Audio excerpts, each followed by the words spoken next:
Welcome back to the Imperial Wanderers Stadium. You haven't missed all that much, just one run. It's the next ball of the over. Tasman Brits disguise that out to point.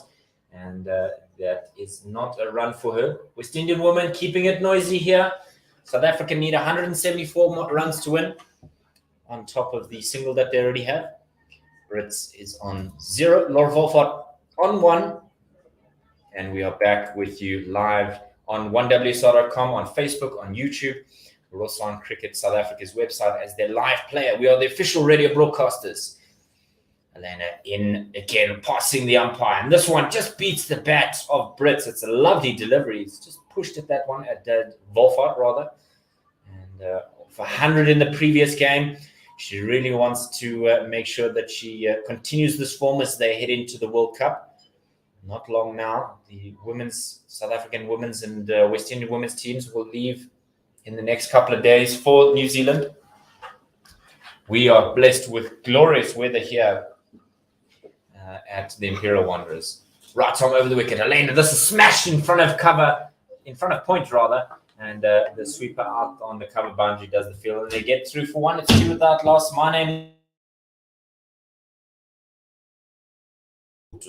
Good afternoon. Afternoon, David. I must say, you're looking dapper today. Thank you. Thank you. As are you. Black outfit. Absolutely. We're standing against gender-based violence. I think it should be a more common thing, this dapper type dress code. Or at least it happens for the first one. Elena in again for the 5th ball. And that's just left alone outside the off stump by Brits. She's not interested in going after that one. 2 without loss and 1 ball remaining in the second.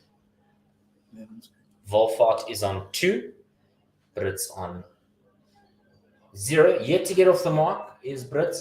South Africa require 3.6, and that required run rate will continue to climb, but they do have 50 overs, or 48 rather, ahead of them at the end of this delivery. Elena in again. And this one's pushed hard out to mid-off, but no dice there. End of the second. South Africa are certainly getting an earful from these West Indian women. It's exactly what you want to see. This game is not going to go down without a fight. These two batters have all the options ahead of them in terms of how they pace this game. It's a score that could so easily be a banana peel for these South African batters. They could so easily just trip up and fall chasing a low score like this. Absolutely, David. I don't think the batters must get too far ahead of themselves. They still need to construct the innings the same way they would if they were chasing 300, in my opinion. Connell in again from the golf course, and it's just whipped away off the pads of Laura Volfart. She's in fine neck. This one goes to the mid-wicket boundary, and it's 4 runs. What a shot. Great shot. We saw in 100 how she was really good on the legs, and it's something that the West Indies would have seen. They wouldn't want to capitalize on the offside. They bowled a lot on her legs, and she did score a lot of runs there, and she seems to be starting off once again.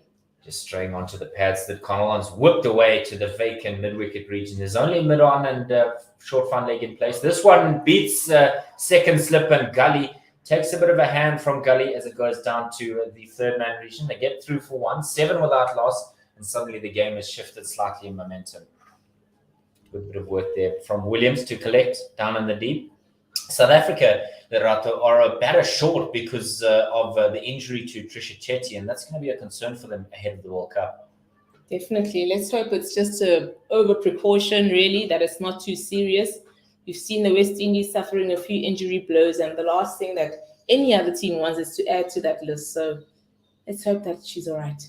Absolutely. Connell in to Brits, and this is just a ball on the off stump, and she just drops it and runs. Does Brits. So she finally gets off of the mark. She gets her first run.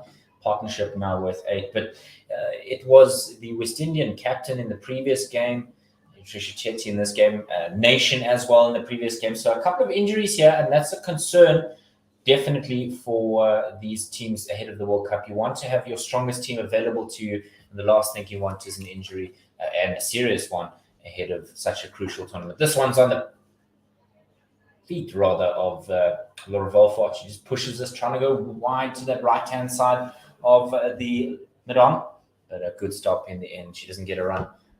2 balls remaining in the third.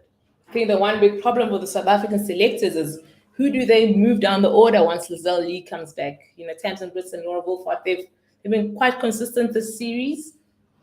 Wolfie is facing up now. This one's driven hard towards second slip. It's gone on the bounce. Certainly a couple of words here from the West Indians.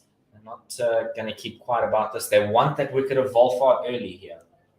It's such a difficult decision when you say, okay, cool, you know, Lizelle Lee, who's the one-day player of the year, where does she fit in? And, you know, these two batting well as they have, somebody's got to move down, if not out.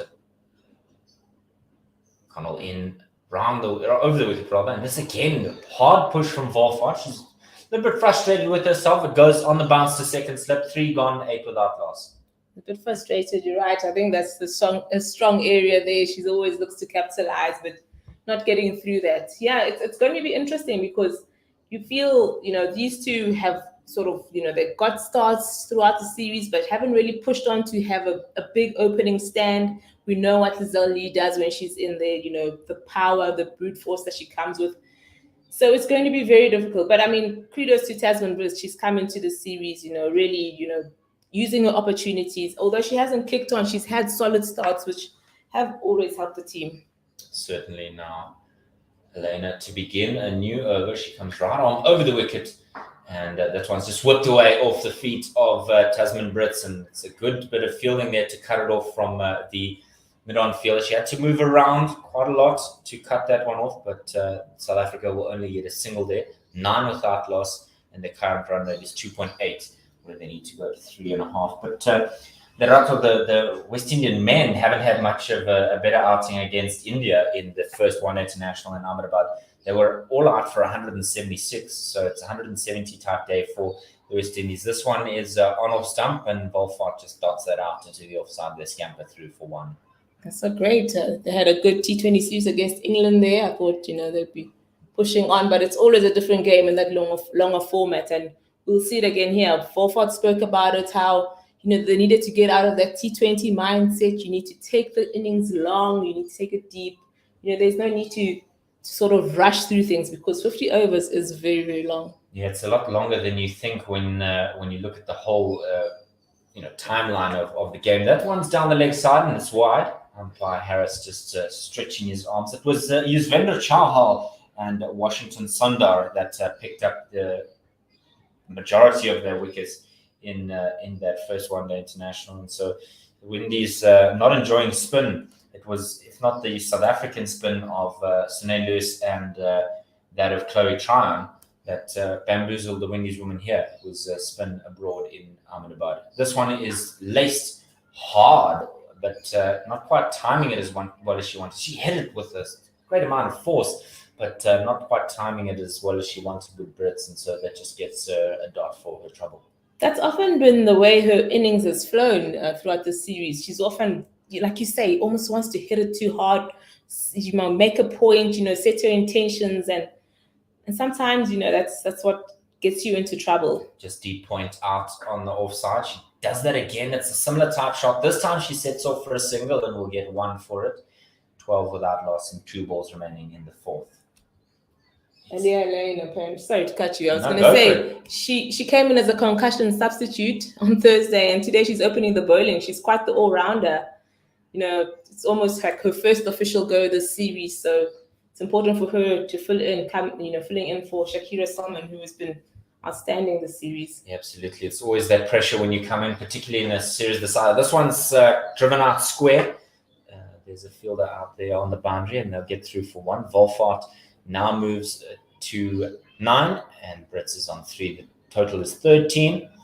Stuck with Lewis Parr at the moment, which is not likely to be a concern, although there is a gathering of clouds, quite menacing-looking clouds, but I think we'll be okay for now. They look quite high enough, and so there shouldn't be an interruption of rain. This is another delivery now from Elena. It's into the hips of Brits, and she just tucks this onto the onside without much fuss, and it's no run there. End of 4, 13 without loss. Wolfart on 9, Brits on 3, and these two have gotten off to a decent start for South Africa. No, very good start indeed. I think South Africa finished off their innings very well. They were very economical there. I'm sure, they would have wanted to restrict them lower because they did have them really in a tight predicament, but they'd still be happy with that final total. But certainly for the, the West Indies point of view, it's important for this opening attack to make inroads here. Yeah, swashbuckling innings from Connell late at the death meant that the Windies could get close to that 100. Well, they got to that 170 mark, and it was the first ball from her over, and it's just defended off the back foot by Wolfart.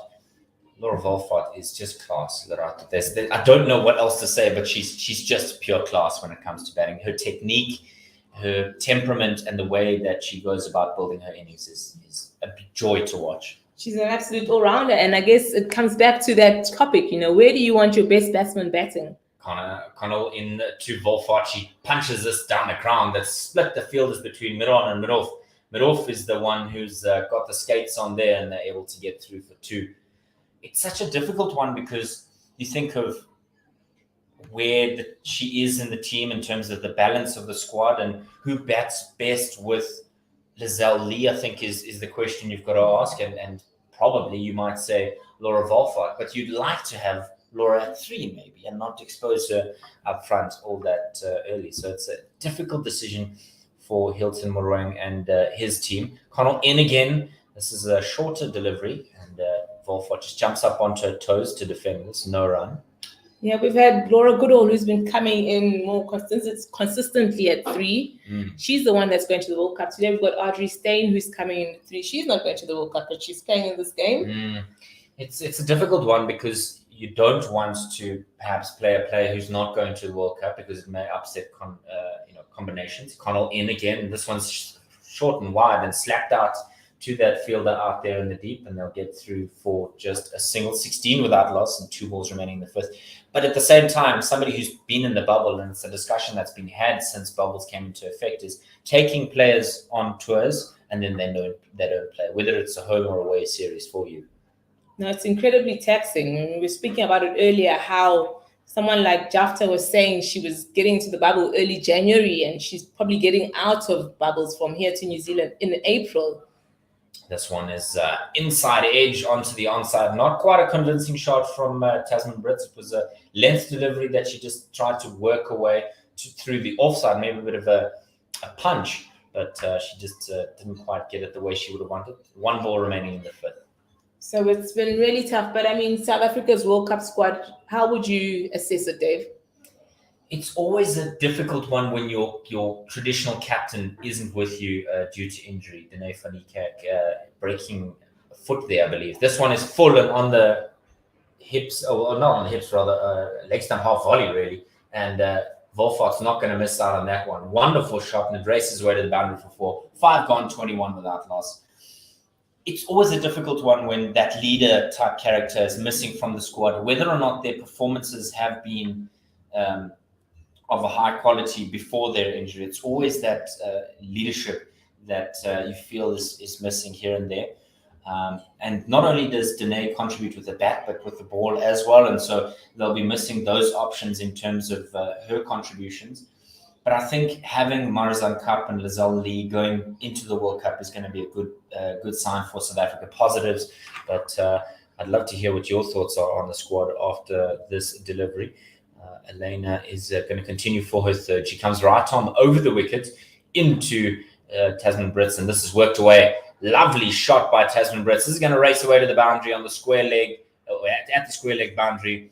5.1 overs gone. It's 25 without loss. Elaine had 2 slips there, just straying with her lines there. The captain wouldn't be happy with that.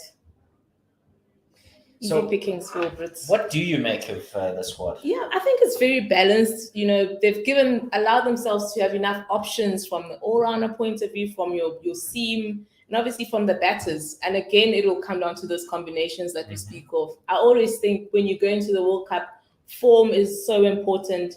Fine, you have experience. We always want to lean on experience, but sometimes if your experience is not informed, I don't know, for me personally, you don't want to take a passenger through the years.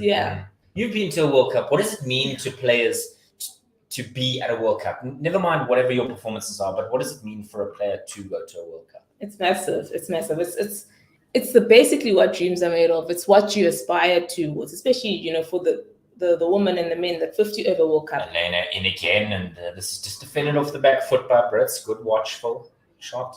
I'm also like one of those who wasn't too happy when you almost have too many world events coming. I understand the commercial elements, but it almost takes away a little bit of that prestige. It dilutes it somewhat. Yeah, Yes. yeah. But it's definitely a big deal. And I mean, I hate to go back to that 2015 World Cup in New Zealand and Australia. Right arm over the wicket. Elena, this is a glorious shot from Brits, but she's only going to get one for it. It almost deserved a little bit more. She wasn't able to get anything there, as there was some cover out there in the cover boundary. It was heartbreaking for the Proteas and even for the Proteas women in 2017, that semi-final against England. So there's been a lot of heartache. The players take it personally, and the fans are unrelenting. They're unforgiving. And for me, that's always the toughest part. They are human beings. They give it their all. They also work very hard to get to that point. Absolutely. Elena in again, and this one so nearly could have been chopped on by Laura Wolford. It's a ball that tailed in a little bit, and she trying to play a little bit maybe through the covers or squarer than she should have. And the shadow batting shot afterwards denotes she should have played a lot straighter than she did. Yeah, but I certainly hope from South Africa's point of view, from their bowlers, they've seen what, all their resources can do. And they've still got 2 warm-up matches against India and England. So hopefully they're at full strength for those. This one's fallen, smashed away through the covers. There is some sweeping there on the boundary. And so South Africa will just get a single there. 27 now without loss and 1 to come in the 6th. World Cups, South Africa and World Cups. If it's not rain, it's our own undoing. Yeah. It, like you said, there is a tender spot there for South Africans in World Cup, but these women are certainly capable of winning a World Cup. It will just depend on how the dice rolls. Elena in, and this is into the pads of Brits. It's a bit of a stifled shot, but not going to trouble anybody, not least umpire Harris. That's 6 gone, 27 without loss. South Africa 4.5 to the over. They need 3.4, so they're ahead of the ball game here. Absolutely. Wolford and Brits have been going about this quite sensibly. As much as it is a low total, I feel they should stick to the similar game plans that they would approach any target, because it's still good practice. You don't want to get too bogged down by score. You want to be clinical in the way that you effect this run chase. Got to not change things too much. Go about it as you normally would. If you try and change things too much, you're likely to trip and fall. This is a fantastic shot early on here by Wolford. It's a long hop really, and it's been punished to the onside. How many times are they going to do this before they learn they need some cover out on that mid-wicket boundary? It's 4 runs. What a shot, Laura Wolford. Yep, just beautifully. She just rocked back on that back foot. It was brilliant to see. And Connell just really just missing her length there. She's got a slip. She's got a bit of a gully there. She wants to be keeping that a little bit fuller out of that offside. Yeah, if you've got the catches there, you've got, like you said, slip, gully, backward point, and third man. You've got to be pitching it up outside the offside. You cannot give Laura Wolford anything on the pads. This is an opportunity for a wicket here, but it's not to be, as Wolford mistimes that one as she tries to play it through the covers. And then just having a look at that one again, she gets a good stride in, but it's too much of a gap between bat and pad, and it takes the inside edge onto the pad. Sharp inhale from Connell. She knows how much the game would shift if they were able to pick up the massive wicket of Wolford. She's coming in again, is Connell, passing umpire Kuma. This is just tucked away off the hips. There's a short fine leg in place, so they're not able to get away for one. And it's 31 without loss.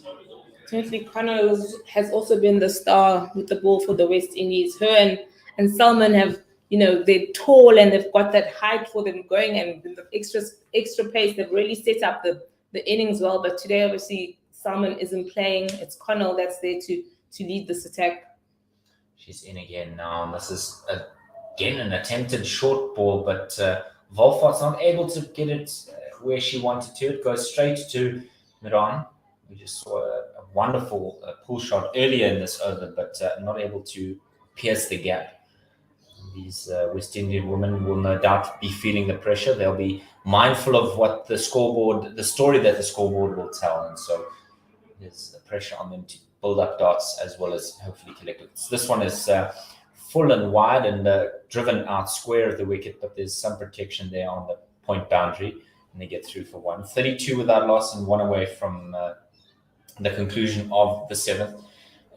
World Cups are always a time when you also want to elevate your performances. Some players kind of leave it all to that point where they come through in clutch performances, and it's not only in cricket that we see that Connell end, and this one is just left alone by Brits outside the off stump. It's the end of the 7th, no run from it, 32 without loss, Brits on 9, Volfart on 22. We always see that some players come right in clutch tournaments like that, where you feel like, underdogs, maybe lackluster performances going in, and then suddenly some players find that extra little bit. And what do you think it is? Do you think they just thrive under pressure? They look for those big occasions? Timing is so important in World Cups. Again, let's look at Australia last year's T20 World Cup. They came in there with poor form. They had lost, a string of series, and they went on to win it. I don't know. I don't have a science for it. I don't know if there is a formula to it. Mm-hmm. But for me, it's all about timing. First ball of the next over, and it's just defended onto the onside, no run. Because you do go in, obviously South Africa being ranked number 2 in the world, they would sort of have a favorites tag or so forth. But although, the big 3 always sort of take the limelight, but, people would be expecting a positive, good showing from them. But sometimes that extra pressure that comes with that, favorites tag. Absolutely. One slip in place, and this one is guided to backward point along the ground. Soft hands there by Volfart, crucially, so that it doesn't fly towards backward point. She took a brilliant catch of her own at backward point, did Laura Volfart. She plucked it like she was picking apples from a tree. One-handed catch, diving to her right, and probably the best catch you'll see in a long time. Elena to Volfart. This is driven hard and it's beaten backward point on the left hand, but third man is coming around to collect, and they get through for 1. And that's the importance these days of not having passengers in your side. Just because she's contributing with the bat, you also need to be present in the field. And we've seen that a lot of that in the top sides around the world, that fielding is tight, but also contributing with your role. The nature of tail enders has also shifted, as well as wicket keepers, and I blame the wicket keepers I blame Chris, what's his name, Adam Gilchrist, for his part in that. This one is quicker and into the body of Brits, who's mentioning that there's a little bit of swing. She just tries to squeeze that out to backward point, no run. But wicket keepers now have to be able to bat. You can't, more often than not, somebody who's a better gloveman but lacks in the batting department will be picked behind somebody who can bat and is an average gloveman. Tailenders, gone are the days of Courtney Walsh and Chris Martin, where you go out and you collect ducks like a hobbyist. This one is full and driven, and a near opportunity there for a return catch by Elena. Doesn't quite get to her. She's not able to drop the left hand down in time, and there's no run there. Absolutely. But batting, everybody has to be able to bat at least. Think of Kagiso Rabada, when he started his career to where he is now, he's really come leaps and bounds, and that's exactly what any team wants, is to have those options available. Elena now for the final ball of her 4th over. This is a ball that comes into the right hand of the Brits, and she's able to push that out onto the onside behind square. They get through for 1. 8 overs gone, and that's 34 without loss. Brits on 10, Volfart on 23. This partnership obviously worth 34. How important is it, Lerato, when it comes to an opening pair really setting the standard? We think of many opening pairs across both men's and women's cricket, and we think of all the formats. How important is it to go out there and set the marker for how the innings will progress? Yeah, absolutely. That's the foundation, that's the base, and the rest of the lineup really feeds off that, positive, confident start. Usually, you'll see a lot in test cricket when, you have your number 3 who's coming in when that new ball is still, very new and it's still moving around. But it's really up to them to absorb that pressure, to, get a little bit of that lacquer off that ball and set the team up for the rest of the batters to come in and play their role. Yeah, absolutely. We think of the struggle that Keegan Peterson's had recently, where his first 6 innings he was coming to the wicket without more than 5 on the board, but he's really just taken that opportunity with both hands. It's unfortunate that he's not going to be going to New Zealand, but it presents an opportunity to someone else. Change of bowling from the golf course end. Hayley Matthews is going to come right arm over, and she's bowling to Tasman Brits. Comes in, and this is obviously her right arm off spin, and it's just driven out into the covers, no run. I'm not even going to entertain your debate about who you think should be No, for we're Peterson, not discussing that. This is because we might be talking until the sun goes down. Absolutely. But certainly an opportunity for somebody else to make their mark in the international scene. This one comes back into Brits, hits her on the pads. There's a shot from everybody. Umpire Kuma not interested at all, probably maybe going over the top or perhaps an inside edge. It was a loud shot during the West Indian innings, where South Africa was certain late in the West Indian innings, Shabnam Ismail getting an opportunity to shout, clear her lungs for her shouts for LBW, but it was actually an inside edge. So umpire Kuma not making a mistake. Change in the field as well. There's a car corner in the ring and a car corner on the boundary. That's an interesting field to have 2 in the same space or in the same line of one another. Matthews in again, reverse sweep, and it's beaten the fielder at backward point. It's going to race away to the boundary for 4. Don't you just love innovation? 4 runs. Great option there by Tasman Brits.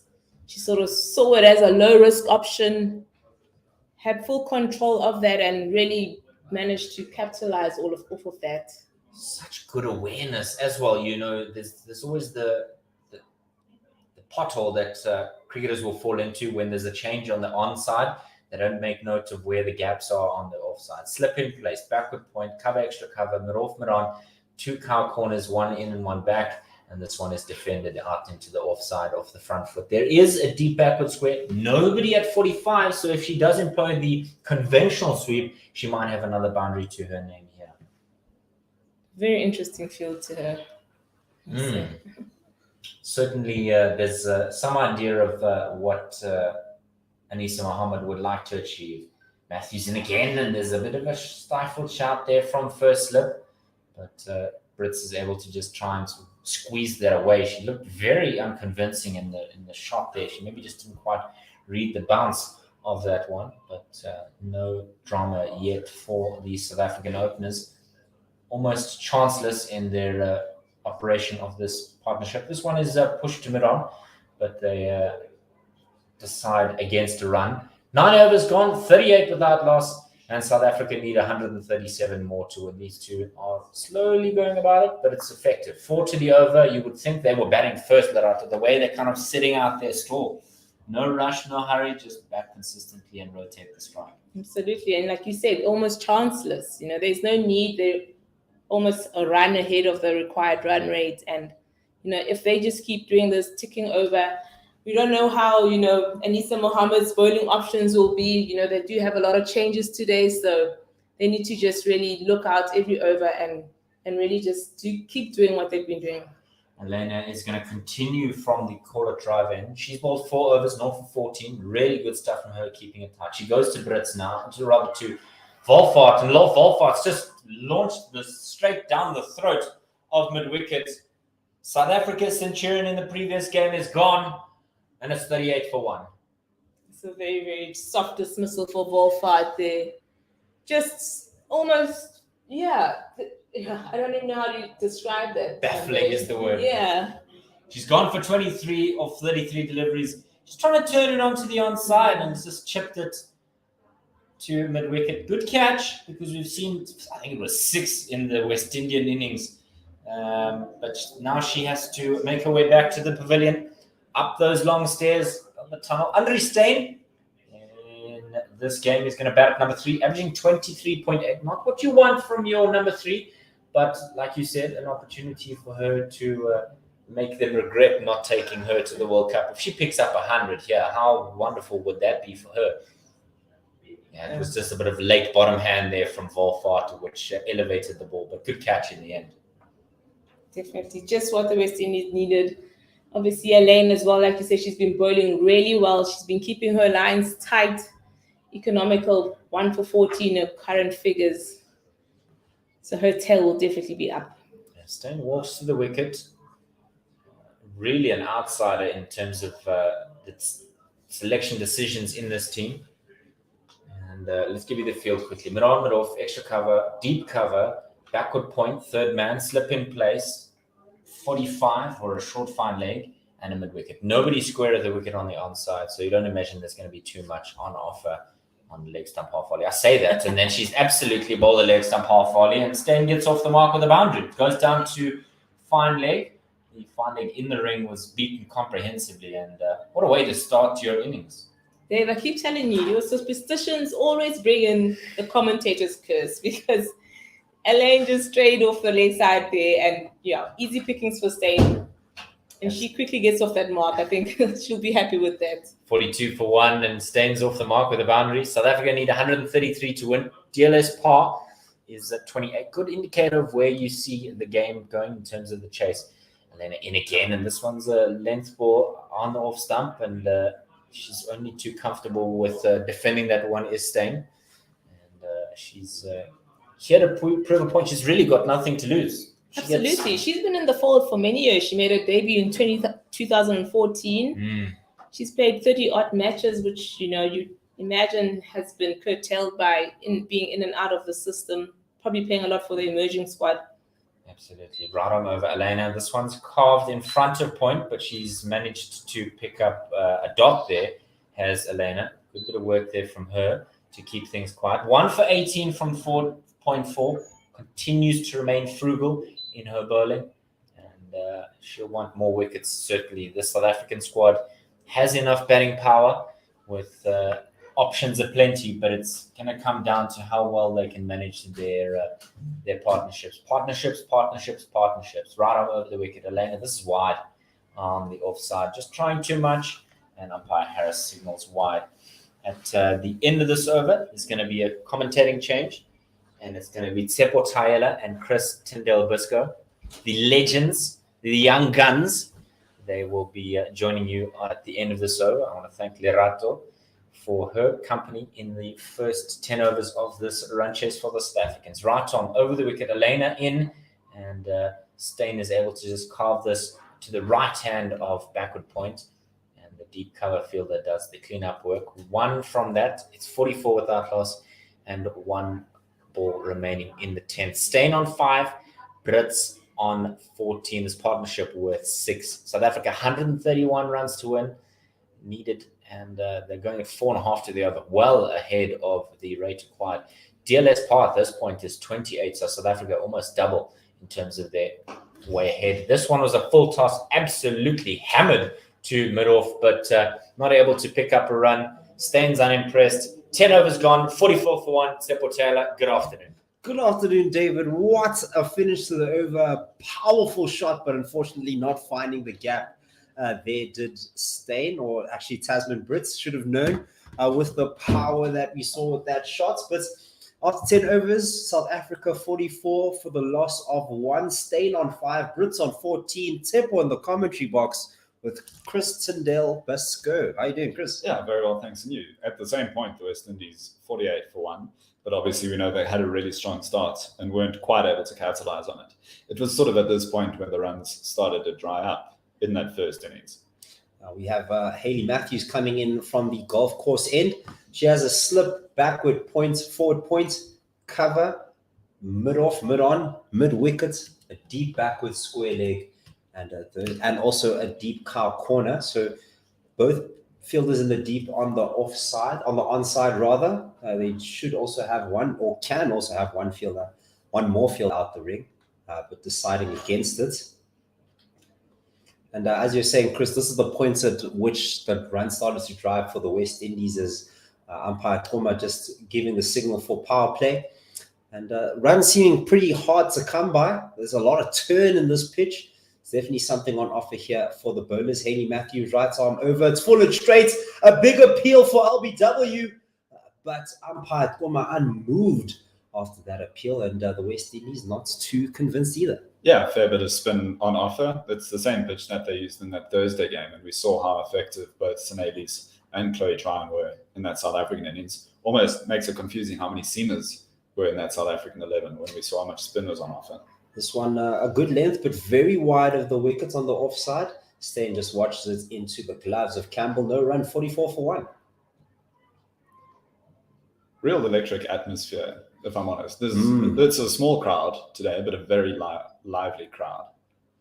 This one, back of a length delivery, sliced off the back foot, but straight to the fielder at point. No run there either. And quite a large amount of people, or large compared to what we've been seeing recently. In the hospitality stands at the top, sitting pretty. Lots of energy, lots of vibes. This one, a flight delivery. It's full of straight. It's driven down the ground. The fielder had mid on a valiant effort to stop that from going to the boundary. Saved 3 runs there. It was a beautiful shot from Steyn, but very well fielded. 45 for 1 now are the South Africans.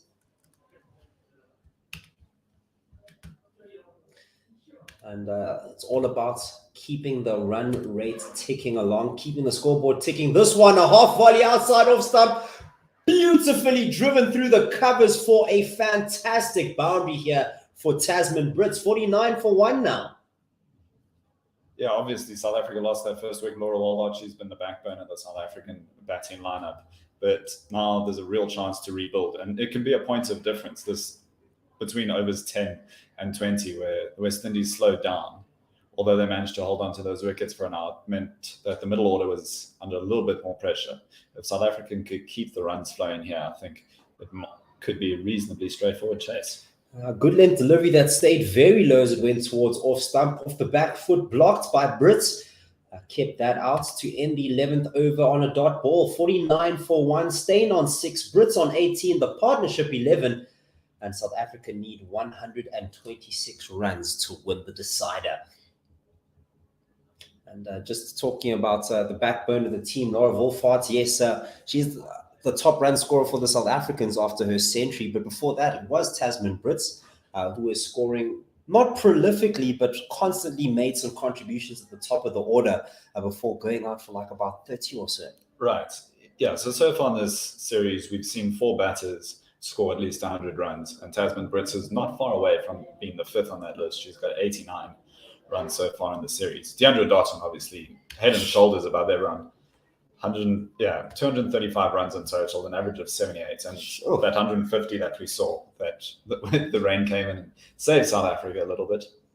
A little bit, David. That definitely saved South Africa, floundering in the 17th over. Wickets were tumbling at regular intervals, and literally, if they bowled 3 more overs, that would have been a loss for South Africa.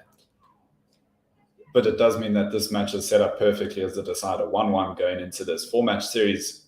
It's not often the 4th game is the series decider. So rain was the best case scenario there, as we see Afi Fletcher into the attack for the first time. And this one down the leg side, just tickled to a vacant fine leg region. The South Africans will take 3 runs, fielding with the wicket, between the wicket keeper and the long leg rather. Those 3 runs bring up the 50 for South Africa, 52 for 1 after 69 deliveries, 43 minutes, 7 fours and no 6s. And those runs were leg buys. Looked like it was tickled down the leg side, but none of, they went to Steyn. She went from 6 to 9.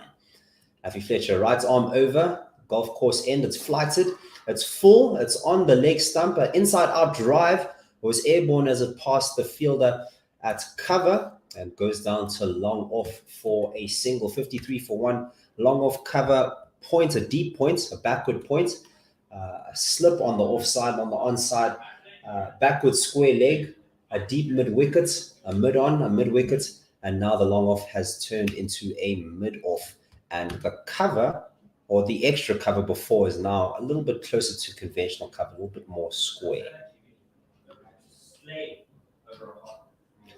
Right arm over, it's full straight, played off the back foot to the fielder coming from deep cover point, well fielded to keep the run down to just a single. 54 for 1 now. So Effie Fletcher's first game in this series, but definitely not new to this West Indies side. She's played a good 54 women's ODIs for them, although her last one is in 2019. So obviously fell out of favour for a little while, but is back and looking good. Not getting quite as much turn so far as you'd expect for a wrist spinner compared to how much we've seen even the finger spinners get. But I'm ready for one to just rag across the batter at some point. Mid wicket and cover just swapped positions as this one flighted and whipped off the pads as Tasman Brits comes down the pitch. The fielder Cow Corner does the fielding. 55 for one now after that shot. Yeah, running out of a crease there, almost turning it into a full toss. It would have been quite a well-pitched delivery otherwise, but instead, turns it into an easy full toss and plays it to the Cow Corner fielder. And Effie Fletcher continuing right arm over this one. A good length delivery. Waited for it. Played it very late. Did Henri Steyn. Played square of the wickets where the cover did the fielding. 56 for one. Good rotation of strike here from the South African batters. Just keeping that scoreboard ticking at regular intervals. Chipping away at that total 119 now needed. The DLS pass score 31. As Effie Fletcher once again right arm over. Thick outside edge from Tasman Brits. She tries to take her on. And the fielder at backward point takes the simplest of catches to dismiss Tasman Brits on 20. Yeah, I appreciate the initiative there from Tasman Brits, but she did not get all of that. And in the end, just gets that thick outside edge that balloons to the fielder at point. And that's a bit of a knock to the South African innings. 2 wickets down now, just 12 overs into it. Tasman Brits just trying to take on Effie Fletcher here, getting through her shots a little bit too much. No, the bat was straight. So what she did was she tried to just send it over the long off boundary, but didn't quite middle that ball. Looked like there might have been just enough turn to find the outside edge.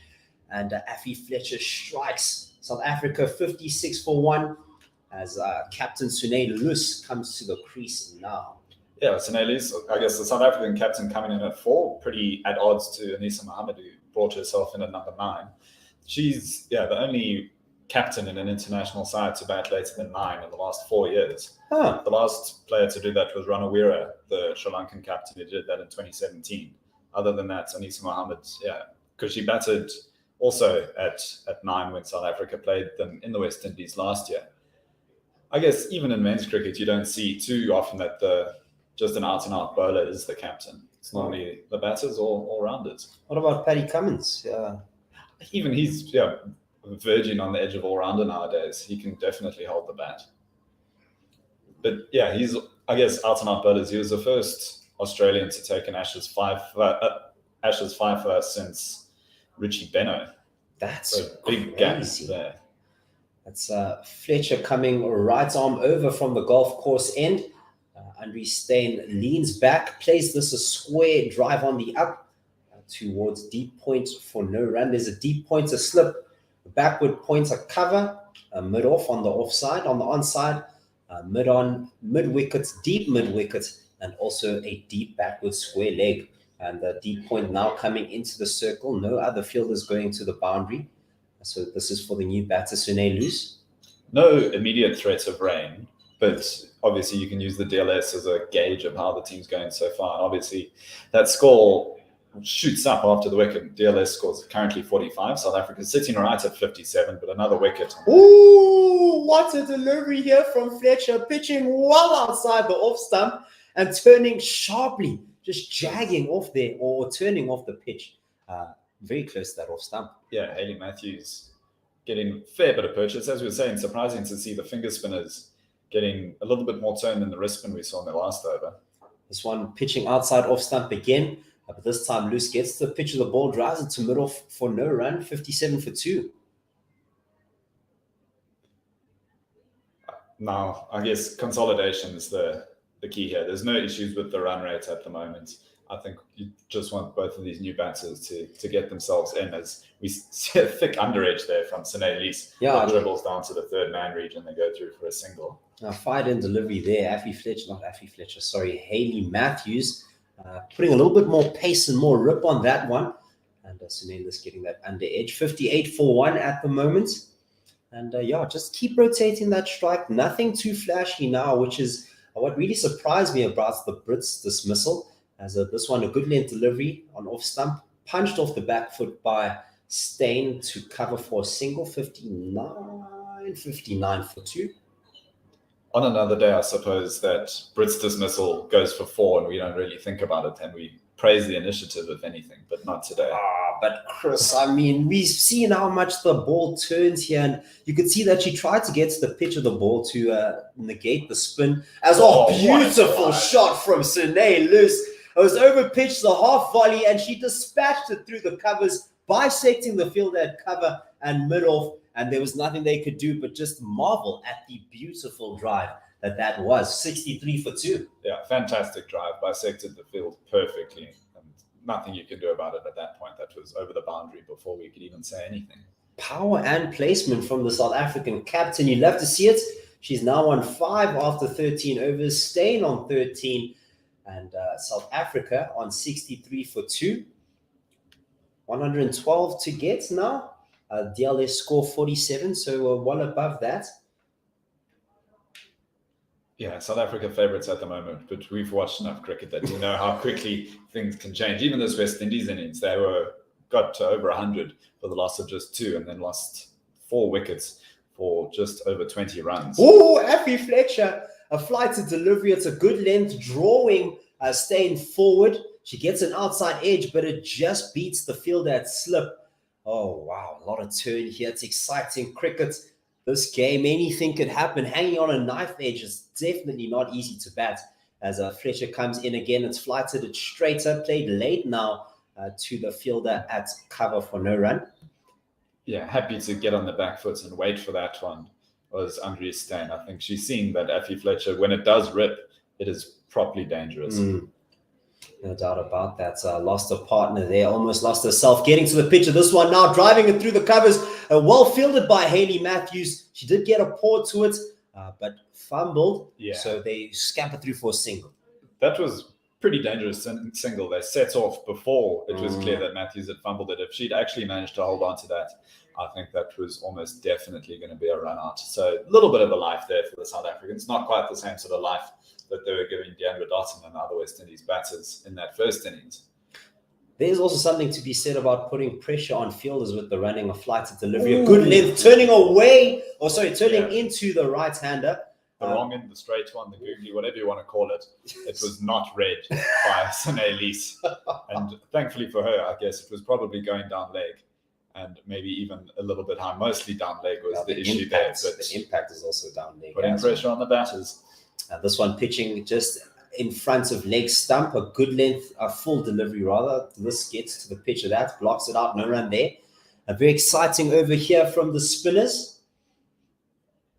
Definitely makes you feel like anything can happen at any moment. Yeah.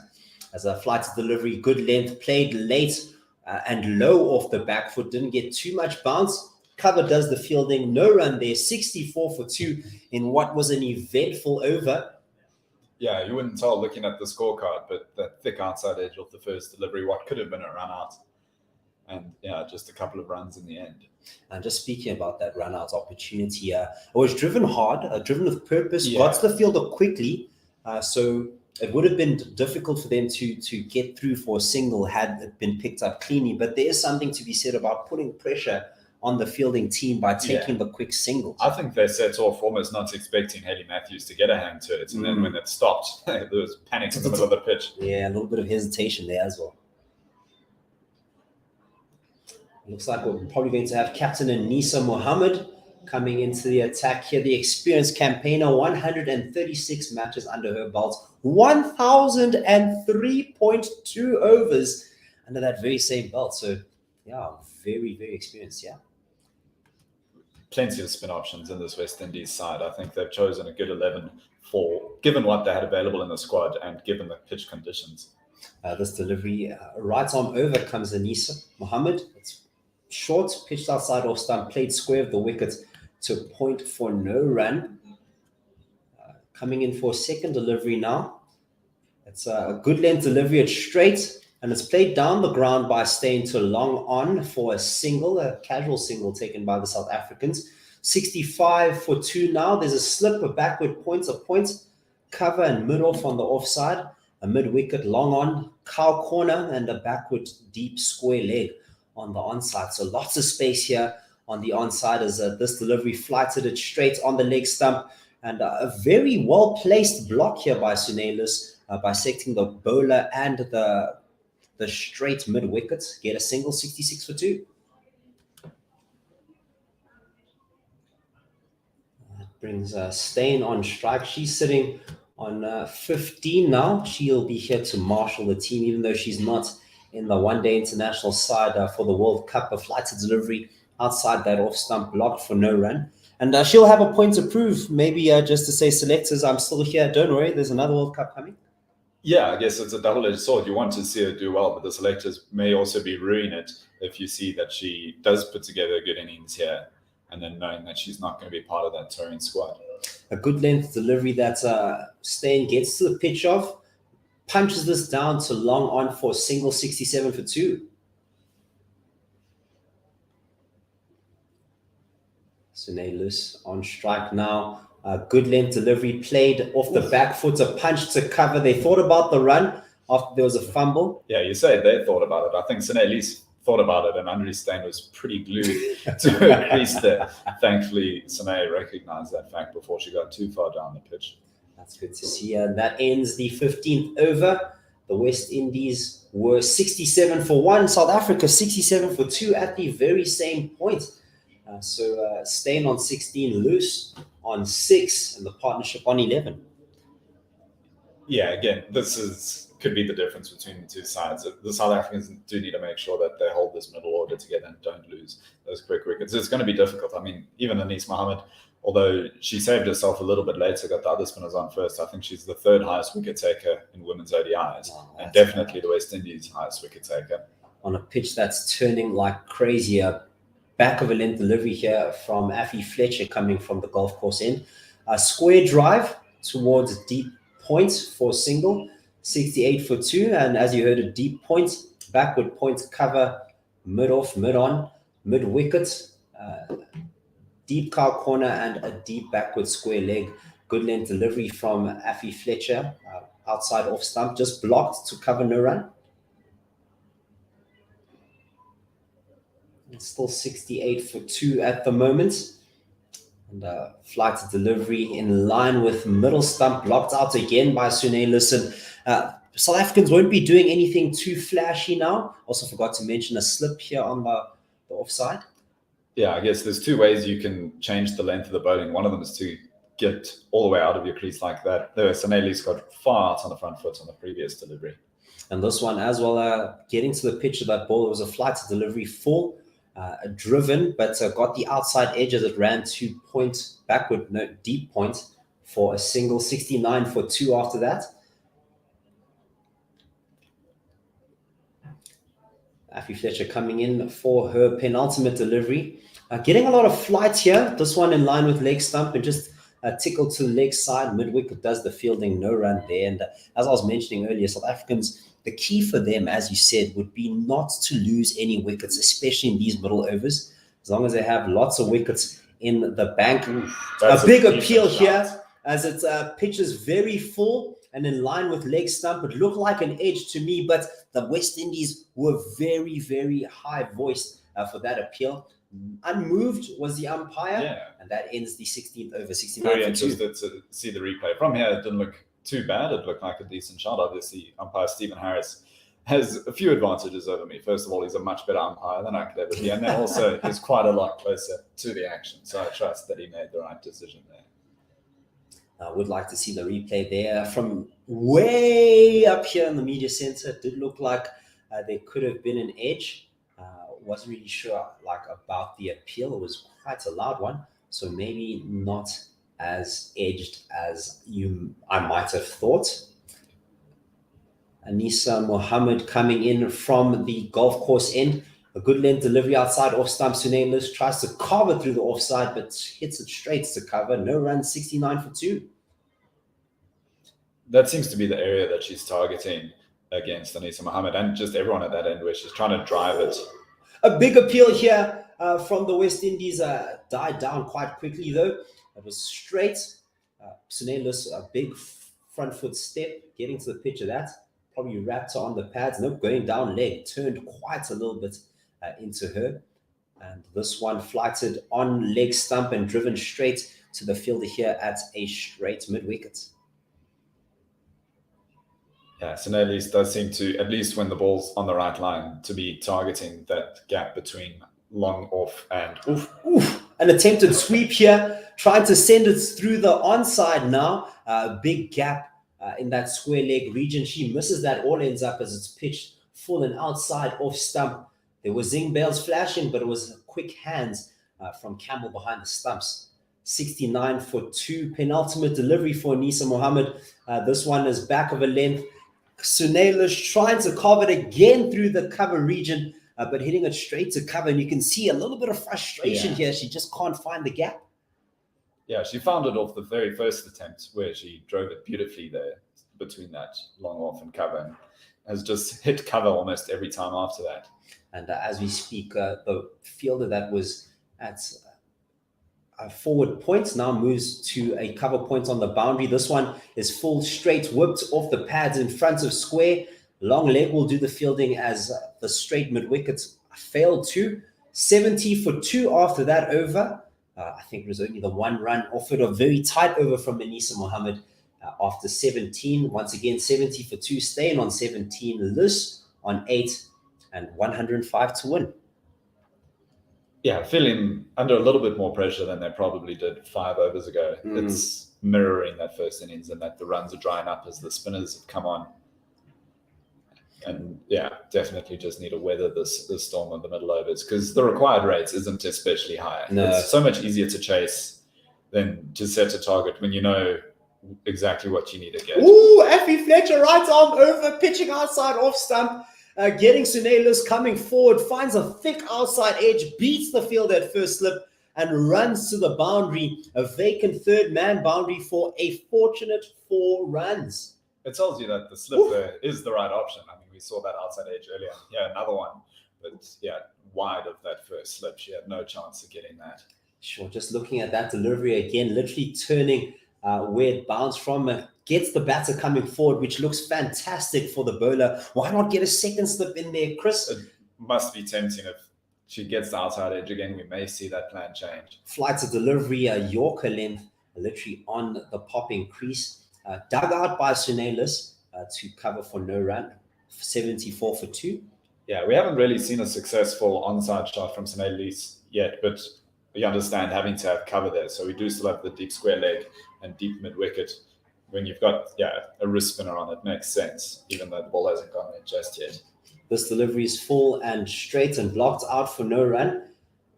And there's a mid-on, mid-off, mid-wicket and a cover. She comes in for her next delivery, a bit more dragged back and punched off the back foot towards deep point for a single by the South African captain. There's a cover mid-wicket, deep point, a backward point slip, deep square leg, deep backward square leg, in fact, and also a cow corner fielder. Flight to delivery from Effie Fletcher, gets to the pitch of it, does Stain, and just clips this to the leg side. Mid-on will do the fielding, and South Africa will take a single, 76 for 2. Yeah, my heart's in my mouth every time the batters come down the crease like that, especially after seeing the fall of Tasman Brits, but well executed on that occasion by Andre Stain. Definitely got on top of it and smothered the spin, played against it, so really impacted it as it went to mid-wicket. This one, pitching outside off stump off a good length, driven, relatively square, not too straight. The fielder at cover points in the deep will do the fielding, and South Africa will take a single to end the 18th over on 77 for 2. Captain Loose on 14, Stain on 18. The partnership 21, 98 to win. And the DLS pass score is 55, so 22 ahead of that. That's good. Yeah, stage is set perfectly. We've mentioned it a couple of times. One all going into the final game. The West Indies didn't score quite as many as they'd want in the first innings, but it does seem the South Africans are under a little bit of pressure here. The game very much in the balance.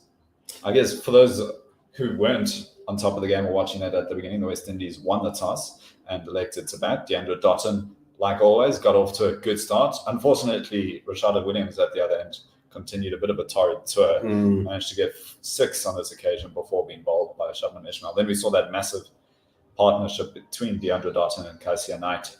They managed to get the West Indies to 100, and then they started to lose wickets. That middle order fell apart a little bit. We saw the most fantastic catch we've seen this whole series from Laura Walbart, fielding at point parallel to the ground at the time that she caught it, diving to her right. We also saw a couple of drops, but I'll choose to forget. A couple of drops. A good 4 or 5 drops. 6 I counted. On either side of that fantastic Walbart catch. So in the end, what happened was the West Indies were 174 all out just before the end of that 50th over, 49.2 overs. And that, it's just enough to keep it interesting, I think. No, definitely a low-scoring, nail-biting finish is expected, and that's what's said by Saeed Mansoor Ali Nakvi on Facebook. Don't forget, if you're listening to us on Facebook, comments. On YouTube, comments. We'll definitely like to hear those comments. And if you want to chat to us on Twitter, at OneWorldSR. That is 1 the number, World the planet, and SR for Sports Radio. And also, if you're in the Joburg area, you're still able to come down to the cricket ground. I think if you bring in a pair of shoes, children's school shoes for a child aged 8 to 12, you donate those. You do have to be vaccinated and bring proof of your vaccination. But we're accepting a good crowd here, and there's definitely a few spots if you want to join. There's a lovely atmosphere here. Oh, the vibes are good here. It's a beautiful day here at the Wanderers. There are some clouds in and about the ground, but doesn't look like there's going to be much rain today. Probably going to get rain tonight. So a beautiful day for cricket. And it's a great day to be out here once again. South Africa, as they go towards the crease now, 77 for 2. And the West Indies will be hoping for a few more breakthroughs on what I feel is a very, very spicy pitch. Yeah, that used pitch, we've mentioned it a couple of times, but definitely something in for the spinners. And we also saw something in it for the seamers. Very, very true. There was movement throughout the whole day. Even at the back end of the innings, you could see Ayabonga Kaka getting a little bit of swing. And we also saw the South African women, the seamers, utilizing the bit of spin that was in it. A lot of off-cutters from Shabnam Ismail and de Klerk near the end of the innings. And there was that off-cut that literally just jagged in like crazy, like jagged in an entire stump's length. Maybe not width-wise, but I mean like wicket's length from off stump to leg stump.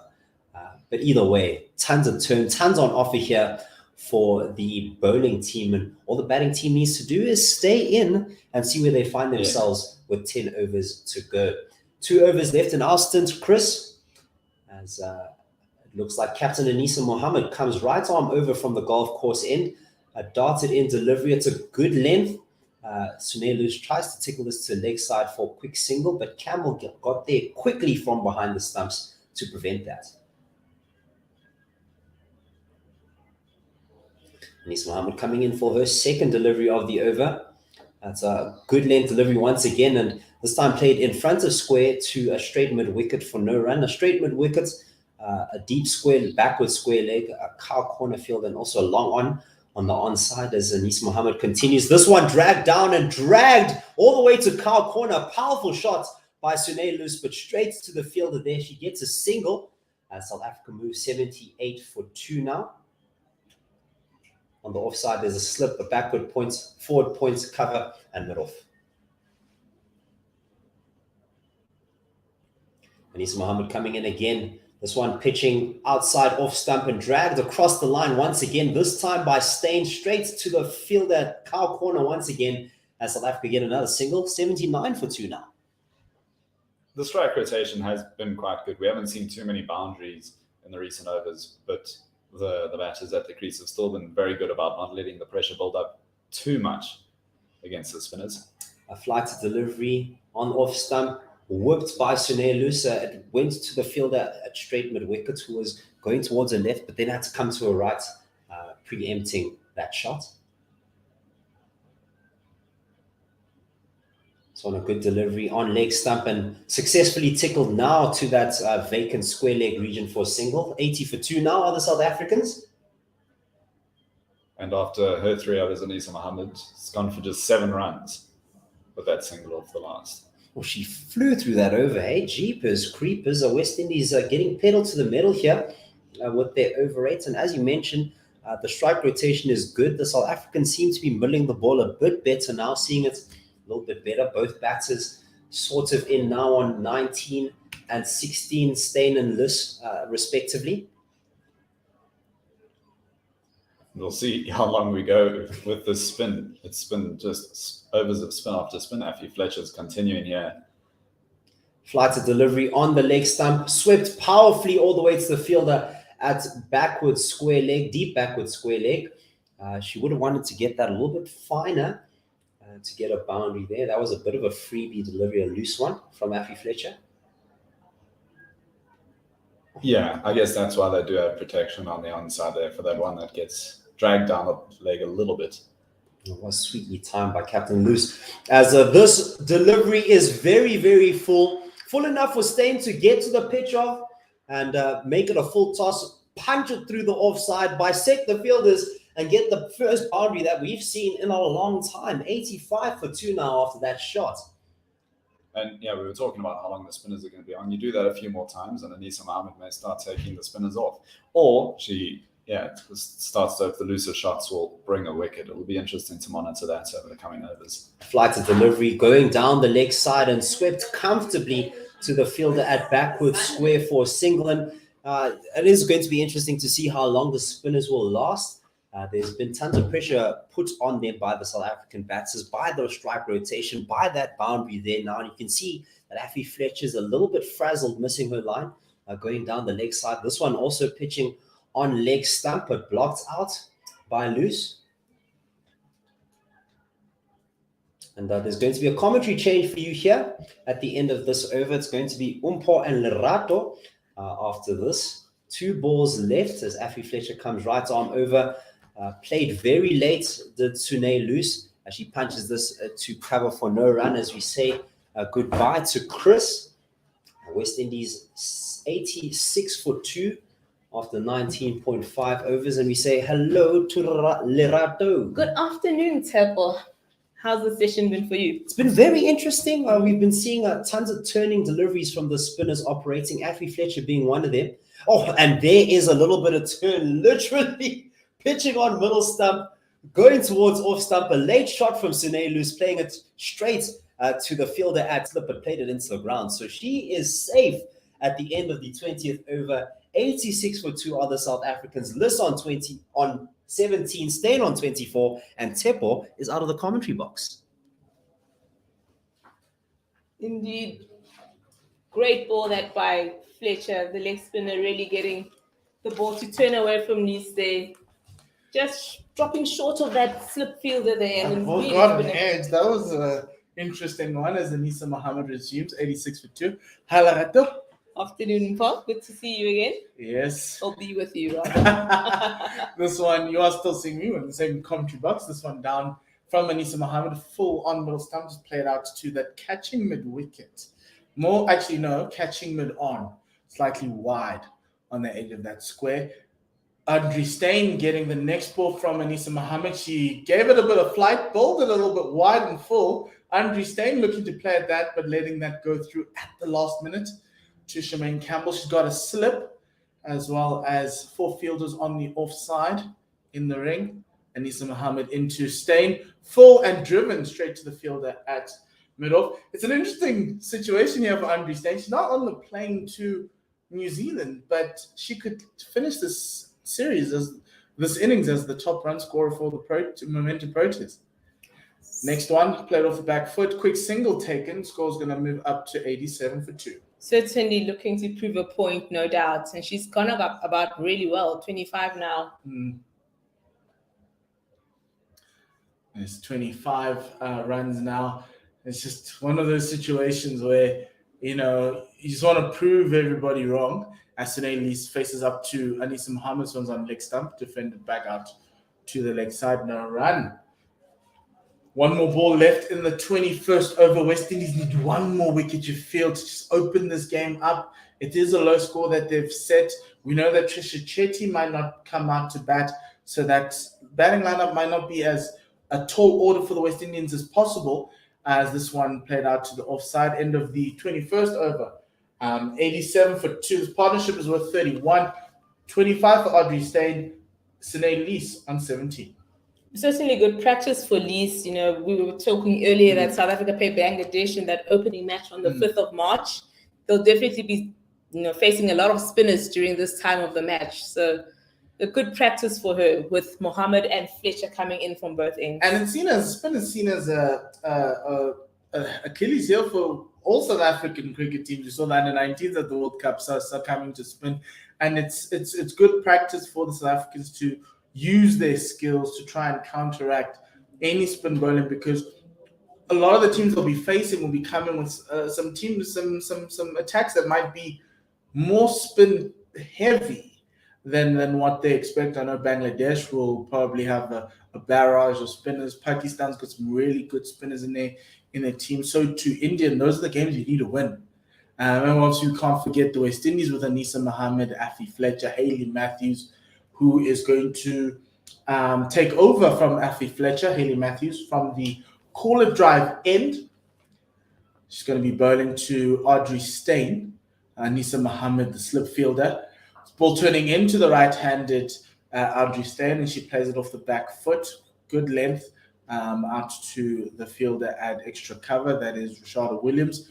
Backward point, you've got a sweep on the boundary, extra cover mid-off, mid-on catching. You've also got a long on the boundary, and a fielder mid-wicket on the boundary and square leg. And the next ball is a full one outside the off stump, played out to mid-off. It baffles me how it's 2020 and we're still talking about South Africa struggling against spin. You know, like these pitches weren't prepared for spinners, but this track that they're playing on is a really good track. A ball from Hayley Matthews beating the bat of a forward on-rushing Audrey Steyn. There was no edge to it, but a great keeping behind the stumps by Shemaine Campbell. Another play and a miss. Hayley Matthews bowling really well on this track that's turning. Matthews in again. Next ball, Steyn come forward. This one's a lot straighter and going on with the arm. No turn there. Just to defend back the bowler, no run. It's balls like that, Larato. Yeah. It caused a lot of problems for South Africans. How to play the spin, whether to come forward or to play very late. And I call it the dance. But Matthews with the ball outside the off stump for no run. Like you either have to come to the pitch of the ball to smother the spin and either play a sweep shot or try and guide it wherever you need to guide it, or you need to play as late as possible. That obviously makes the margin for error there is a lot smaller as Hayley Matthews comes in. And this one just outside the off stump, and Audrey Steyn plays it out to 2 points, no run. End of that over. Just no runs coming off of it. It's a maiden over, 87 for 2. And so you either need to choose between being forward or back. You can't be in the middle. If you're in the middle, that's when the edges come. And normally in Test match cricket, you'd have like the short leg and everyone else, and that's where they get into the business. Here, you still need to be as frontal forward because you've got that slip fielder in as well. So end of that over, 87 for 2. South Africa just trying to get through this period. I think they find themselves a little bit under pressure, but obviously, the run rate achieved so far is 4. They need a 3.1 to get to the end of this one, as the next ball from Anisa Mohammed is full on off stump, played out to point, no run. Certainly, I think they're going about it sensibly now. 31 off that partnership, like you mentioned. Mm-hmm. And Anisa into Sune, who sweeps this one. She got to the pitch of the full ball and swept it to square leg for a single.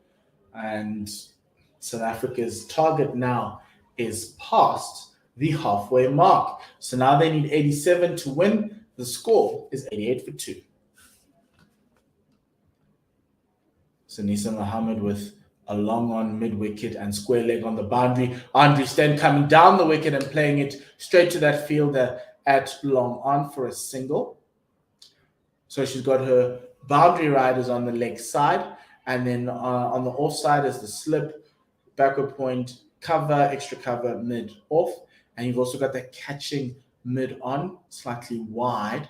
As this ball comes down leg side, quick little tap down to the leg side by Sinead Lees to get through for a single. And I know the listeners at home would be saying, but why can't they just rotate the strike all the way through? It's also about building pressure, and I think that's where the West Indies have struggled in this series to try and build as much pressure as possible. They've managed to do that if they've broken early into the South African innings. Anisa Mohammed into Steyn, who comes forward to drive that one, gets a healthy edge on the outside half of the bat, but it rolls all the way to point for no run. I think you also don't want to get bogged down into playing, a defensive sort of run chase. You want to stick to your game plan. If South Africa were chasing maybe 50 odd more, how would Sunelus and Steyn be approaching that run chase now? Yes, they'd have to be very aggressive as the next ball is bowled in a little bit short, played off the back foot by Andre Steyn out to point, no run there. End of that over, 90 for 2. And it feels as though the momentum is slowed, and I think it's in the West Indies half of the game because you are, as you're saying, like they're just being a little bit too defensive. You're not attacking. You're not forcing the West Indies to try and break the game open by sending in one of their seamers to break the game open and get some wickets. They're just holding the game, eating up balls, because then next thing you look up and you're like, wait, the run rate is now 4-4, and you are going at a run rate of about 3 point of a high 3s. So this is where I think Anisa Mohammed is comfortable with. Hayley Matthews resuming from the caller drive end. Similar field to Anisa Mohammed. This one ball turning in off stump into middle on a foolish length, defended out to the leg side by Sunelus. She took a very big strike forward there. If West Indies could get a wicket here, it could bring them back into the game. And they know this, as this one turns into the right-handed Lise, who plays it out the leg side. They come through for 2, as there's a bit of a misfield in the field, as 3 fielders were converging out on the ball. Rashada Williams was the chosen one to collect that one, but she left it behind. And it was easy for the South Africans to come through for 2. If you look at that over comparison, after 23 overs, South Africa were 90 for 2, but West Indies were 88 for 2. So very much even at this stage. And the West Indies collapsed. Next ball from Hayley Williams is wide outside the off stump and cut behind square. There's a sweeper there to pick it up, only a single being allowed. Yes, the West Indies lost, I think, 4 wickets for 21 runs. They were 104 for 2, and they were then 125 for 6, and that's essentially what broke the game open. And the West Indies would want something similar. You need a collapse.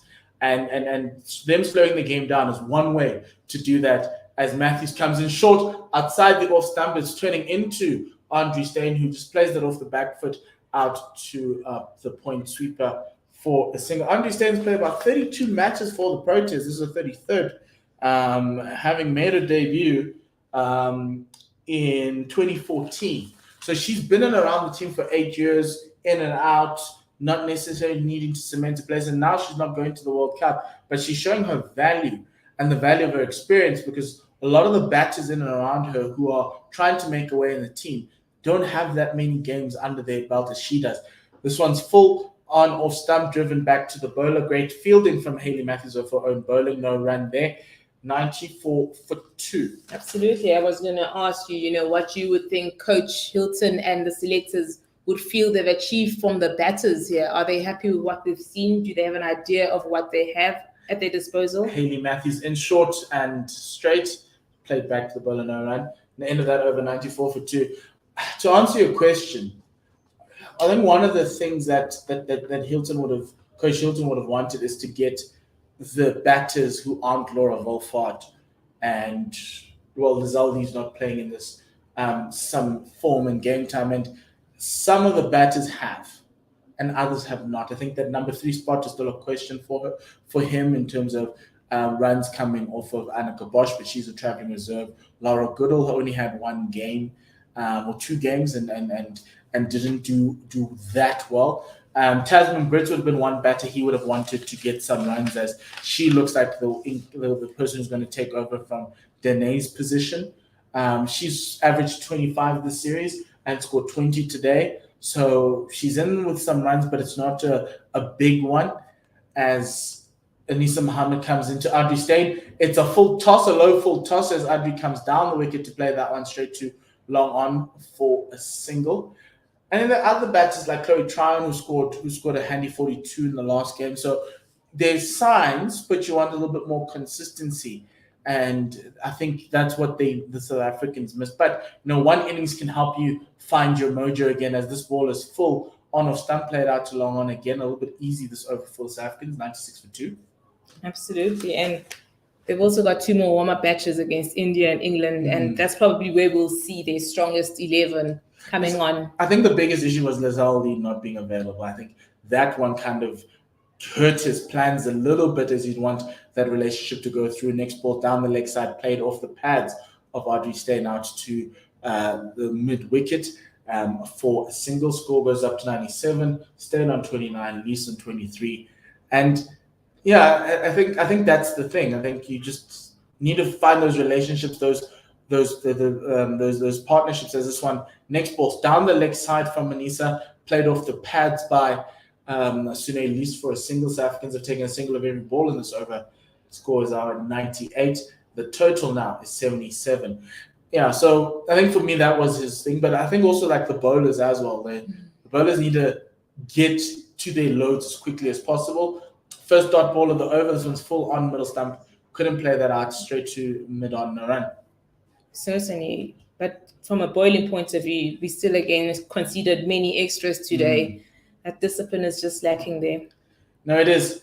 As Anisa Mohammed plays the next ball, it's on a good length and rising a little bit. Steyn played off the back foot just and defends it right in front of his stumps. No run there. End of that over, 98 for 2. After 25 overs, the West Indies were 95 for 2. South Africa are 98 for 2. There's not much in this. It may seem like South Africa's got control, but there's still a lot of cricket ahead as we reach the halfway mark. Absolutely. And they're just, staying very close to that required. Well, I mean, the required run rate is 3.1 and they're at 3.9. So it's still very, very close. You feel for the West Indies, if they break this partnership, which is at 42, they can get in again to that middle order, which we've seen is often open to collapses. 1 brings 2. And that's what the West Indies will be hoping. Nisa Mohammed has gone through all 5 of her bowlers today as Hayley Matthews resumes from the caller drive end. It's full outside the off stump, played off the back foot by Sine Lees. They're looking to take a second, but there's only one. Lovely cut shot from Sine. She waited for that. And straight to that sweeper fielder who's covering a large expanse of ground today at the Wanderers. Yeah, just back to South Africa's bowling efforts. I mean, the selectors and the coaches would have been pleased to give a lot of their bowlers a run. Klaas came in. Ayabonga Kaka has been the standout. She's been brilliant. Ishmael, world class. Matthews into Audrey Steyn, who drives this full ball outside the off stump, past the field at cover.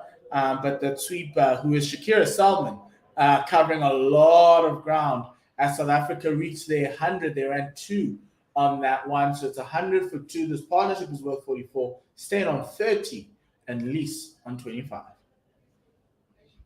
Matthews into Lees again. Lees one plays, cut off the back foot. It went over the fielder who was catching at backward point, and it's a streaky shot. They come through for 2. Heart in the mouth moment for the South Africans. Definitely heart in the mouth moment. Lees saw something a bit short and wide and, went for that cut. No, top edge there. Yeah. Top edge over that fielder at a backward point. It's a chance for the West Indies, half a chance, as Hayley Matthews comes in again.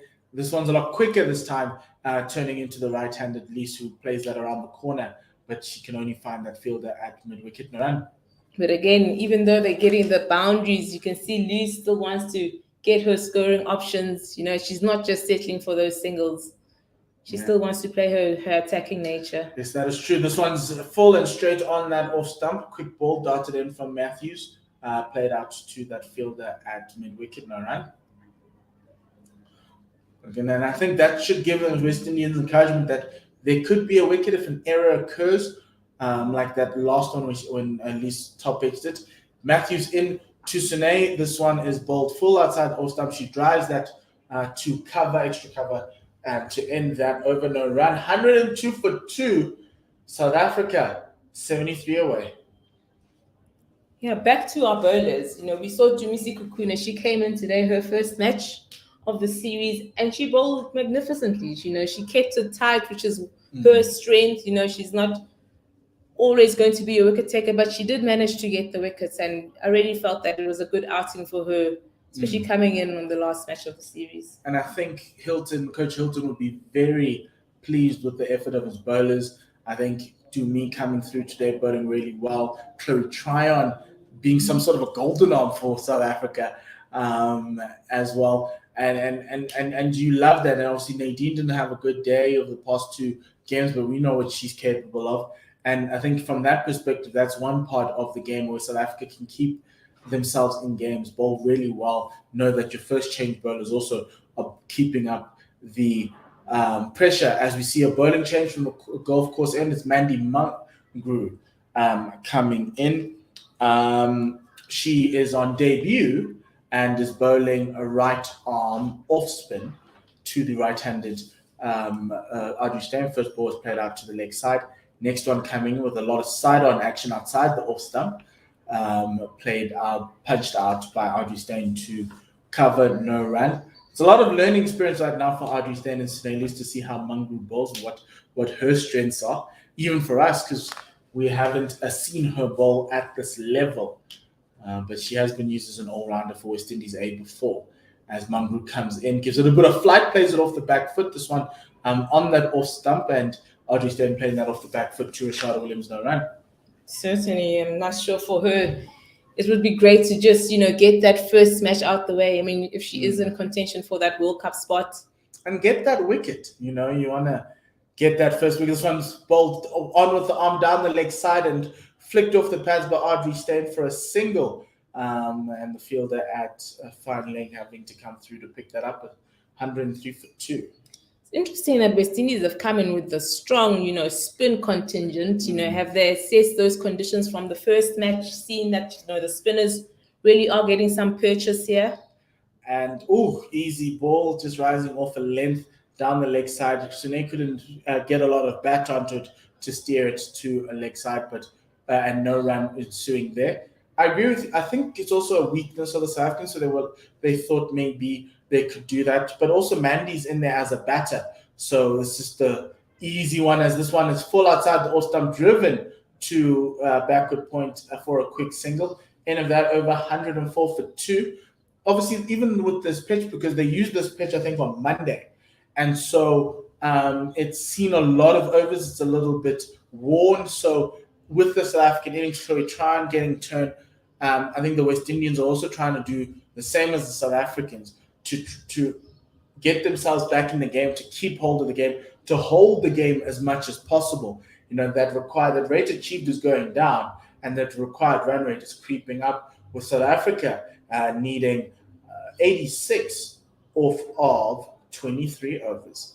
Absolutely. I think as long as they've got that rate achieved and rate required within, close distance, they'll know that 1 or 2 wickets here, and that pressure is certainly back on to South Africa. And that's what they need to keep telling themselves. Put the pressure back onto South Africa and just keep bowling with that discipline.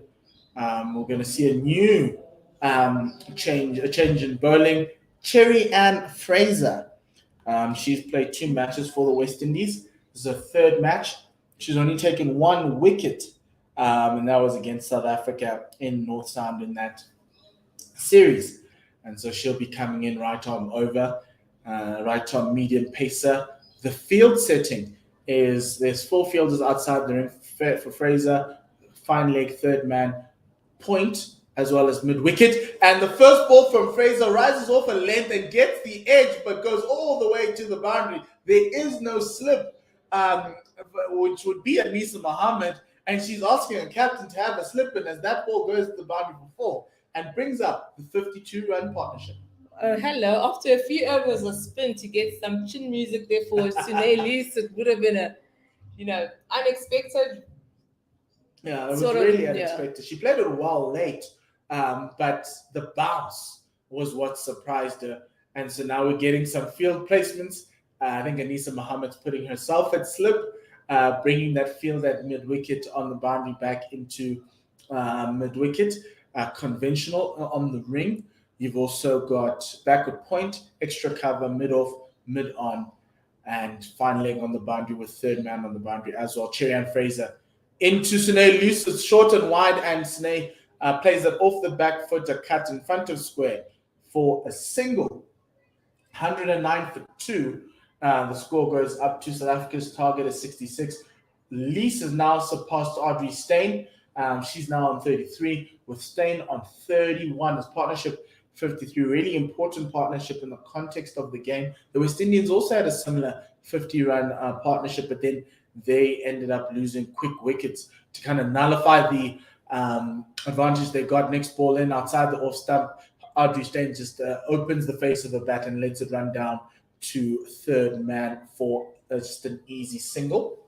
It's just looking a little bit easier with the pace for the batters to get the ball away. And that's probably one of the reasons why the West Indies went spin heavy, because the South Africans are used to the pace and they can score a lot easier with pace bowling. Cherry-Ann Fraser in full down the leg side, unfortunately going down, and a really easy leg glance from Sune Lees for another single that will bring the score up to 111 for 2. So for all those superstitious people, you can put your feet up. If you're a South African fan, if you're a West Indian fan, you can put them down. And it is the Nelson. I'm not a superstitious person, but I think my feet are up today. So Cherry-Ann Fraser from the caller drive into Audrey Steyn. It's just short and wide, and Audrey Steyn plays it out to point. You can put your feet down because the score's now 112 for 2. Easy single. Steyn on 33, Lees on 34. I must say, Sune Lees has really made a mark and an impact this series. Coming in as captain, she's contributed with the bat, with the ball. It's really been an impressive effort from her. And what I found with Sune is whenever she's captain, she doesn't bowl herself a lot, but this series she's needed to. Short ball on that off stump. Lees played it off the back foot. No run taken there as the field at backward point steamed in. So end of the 28th over, 112 for 2. So with Sune Lees, I kind of feel, I've always felt that she doesn't bowl herself a lot. I'm a fan of leg spin, and she's like, outside of Dene, she's the only other leg spin in the side. And if she's captaining the side, it means Dene's not there. So there's value in her using that, especially in limited overs cricket, because batters always struggle against the ball that's turning away from them, which is why when Afi Fletcher was taken out of the bowling, I felt that there was a little bit of I disagreed with Anisa Mohammed because I would have loved to have Afi Fletcher keep bowling from that end. She went for 23 runs in her 5 overs. A little bit expensive, but she got a wicket. As Mangru resumes from that golf course end, short ball outside the off stump, punched on the back foot to point for a single. Audrey Steyn is the batter there. Both batters now on 34, score 113 for 2. Absolutely. You almost felt whenever Fletcher was bowling, although she leaked runs, there was always a wicket, taking ball here and there. Mangru in full on off stump, inducing a forward defensive from Sune Lees, but she missed the ball entirely, getting to Shemaine Campbell. Really good ball from Mangru, who's just giving it a little bit of a rip. And it's getting some grip off the surface, a little bit slower. And the next one also with a little bit of inconsistent bounce on that off stump. Sune Lees having to play a horizontal bat shot to push the ball away from her stumps there. It wasn't quick enough to bother her, but something to be worried about as Mangru resumes. Another one outside the off stump, played off the back foot, punched to the sweeper for a single. This partnership just slowly growing. You almost feel, once it gets to that 70 mark, South Africa would have had firm control of that. Yes, Mangru in, played off the back foot out to point for a single. Yeah, I do agree, and that's where South Africa came through with that spell of 4 wickets for 21 runs. Because at that time it looked like Dotton and Knight were going to take the game away, and at this point in time, these two look like they're going to take the game away from the West Indies. Oh, what a ball that turned outside the off stump. Sune Lees playing with the turn around the corner. There were no catches on the leg side, so it was a little bit easier. But Shemaine Campbell, knowing what was going to happen, did go down the leg side, It wasn't a chance, but it was a really big moment there in terms of an opportunity for the West Indies that could have happened. But it went down 116 for 2 after that single. It is 35 from both Steyn and Lees, and South Africa need 59. This is almost, although a different situation, but it's a similar passage of play that Lees and Wolfhard would have had in that on Thursday in that third match, where it's important to recognize that it's a long game. There's no need to, as Sherry-Ann Fraser just with a dead ball. But and in that game, South Africa were in a similar position from a runs perspective, and they managed to push on to get to 299. And West Indies were also in that situation, but they ended up with 160. So it's a dichotomy of both sides. If you bat well, you can get runs here. If you bat poorly, you can just end up being a low scorer. As Sherry-Ann Fraser's first ball from the corner drive in is short and very wide, as umpire Harris signals that wide. She was bowling to Sinead Lees, and it's the 4th extra of the innings. So that's something to look out for. But West Indies have been very disciplined in terms of the extras. Slip in place to Fraser off of the bowling of Loose. Another wide ball, and umpire Harris comes through. Fletcher does not agree. Fraser, I do beg your pardon, does not agree, and she goes back to her mark. I can see the plan. The plan is similar to the last ODI, where you bowl it outside the off stump and you force the South Africans to play at that. If they don't want to, it ends up being a dot ball. And you've got some catches on the offside as well with a 6-3 field, as the next one is outside the off stump, not too wide, a fuller length, and Sineli's missing that as she tried to swat that to play a cut shot, but she missed it, and it went through to Campbell no run. Certainly, yeah. It's been impressive to see Mohammed at slip. You can see that the intent is there. They're still trying to play attacking cricket, even though South Africa are sort of, teetering onto that total. They know that wickets are the only way they're going to win this. Yes. Fraser in, short ball. This one's a lot on off stump, and Suneli's just rides the bounce and plays that out to extra cover for no run. 118 for 2. We've had 4 balls in this over, only 2 legitimate ones. With off of 124 balls. Fraser coming in from that corner drive in, full and straight, driven back to the bowler. She makes a misfields that onto the stumps, but Audrey Steyn was already back. No run there. Still 57 needed for the South Africans off of 123 balls. And I think at this point in time for the West Indies, you've got to give everybody a chance.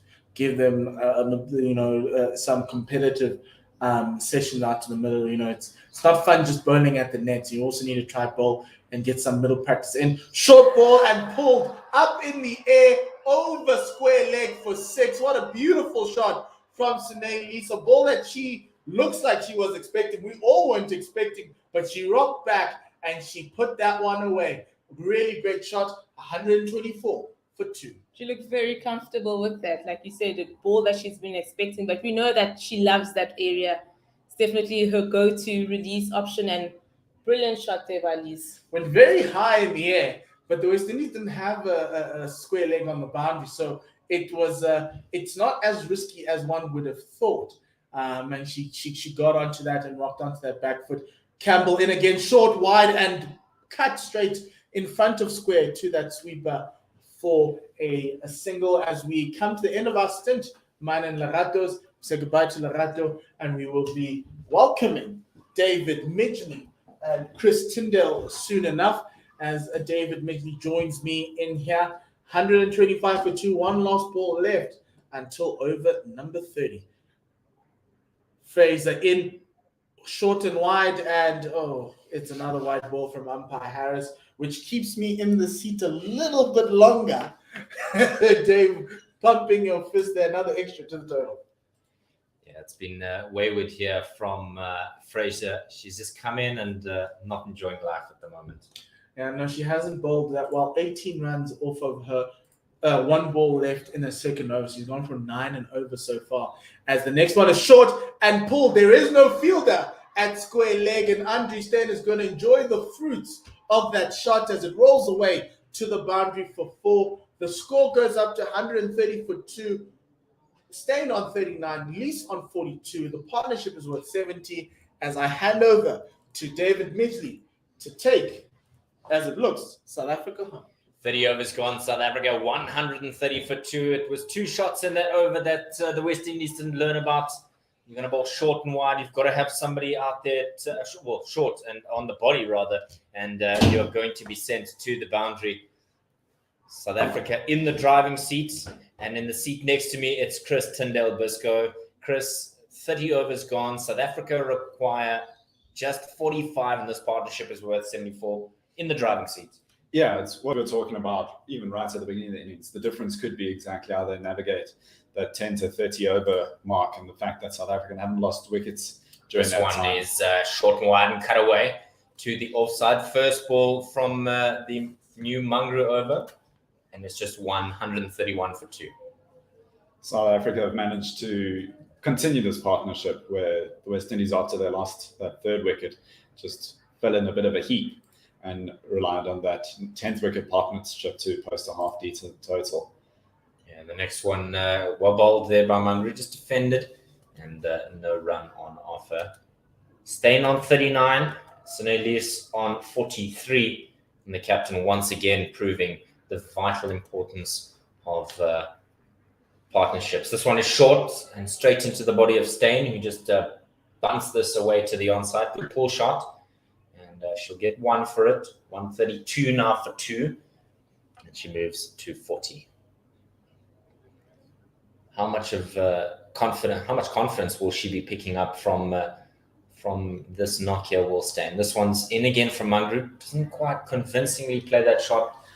Does Cornelius. It was an attempted forward defense, and it popped out onto the onside. Yeah, we were talking about the fact that maybe a little bit of a double-edged sword where Andrew Steyn wasn't included in that World Cup squad. And now you want her to come out and do well and prove that there's a bit of depth. But if she does too well, there starts to be questions about why she's not on that plane to New Zealand. Absolutely. That sweep shot by Cornelius tries to beat the fielder at square leg. Not able to get past her. It's certainly an option with a deep backward square out there as an option for a happy single. They've not really been reckless in how they've gone about this chase. Mangru in again, and it's full and driven out into the offside. There's going to be 1 to the sweeper, 134 for 2, and 1 ball remaining in the 31st. No, overbowled rather. 31 gone, 134 for 2. Steyn on 40, and Cornelius on 44. Partnership now worth 77.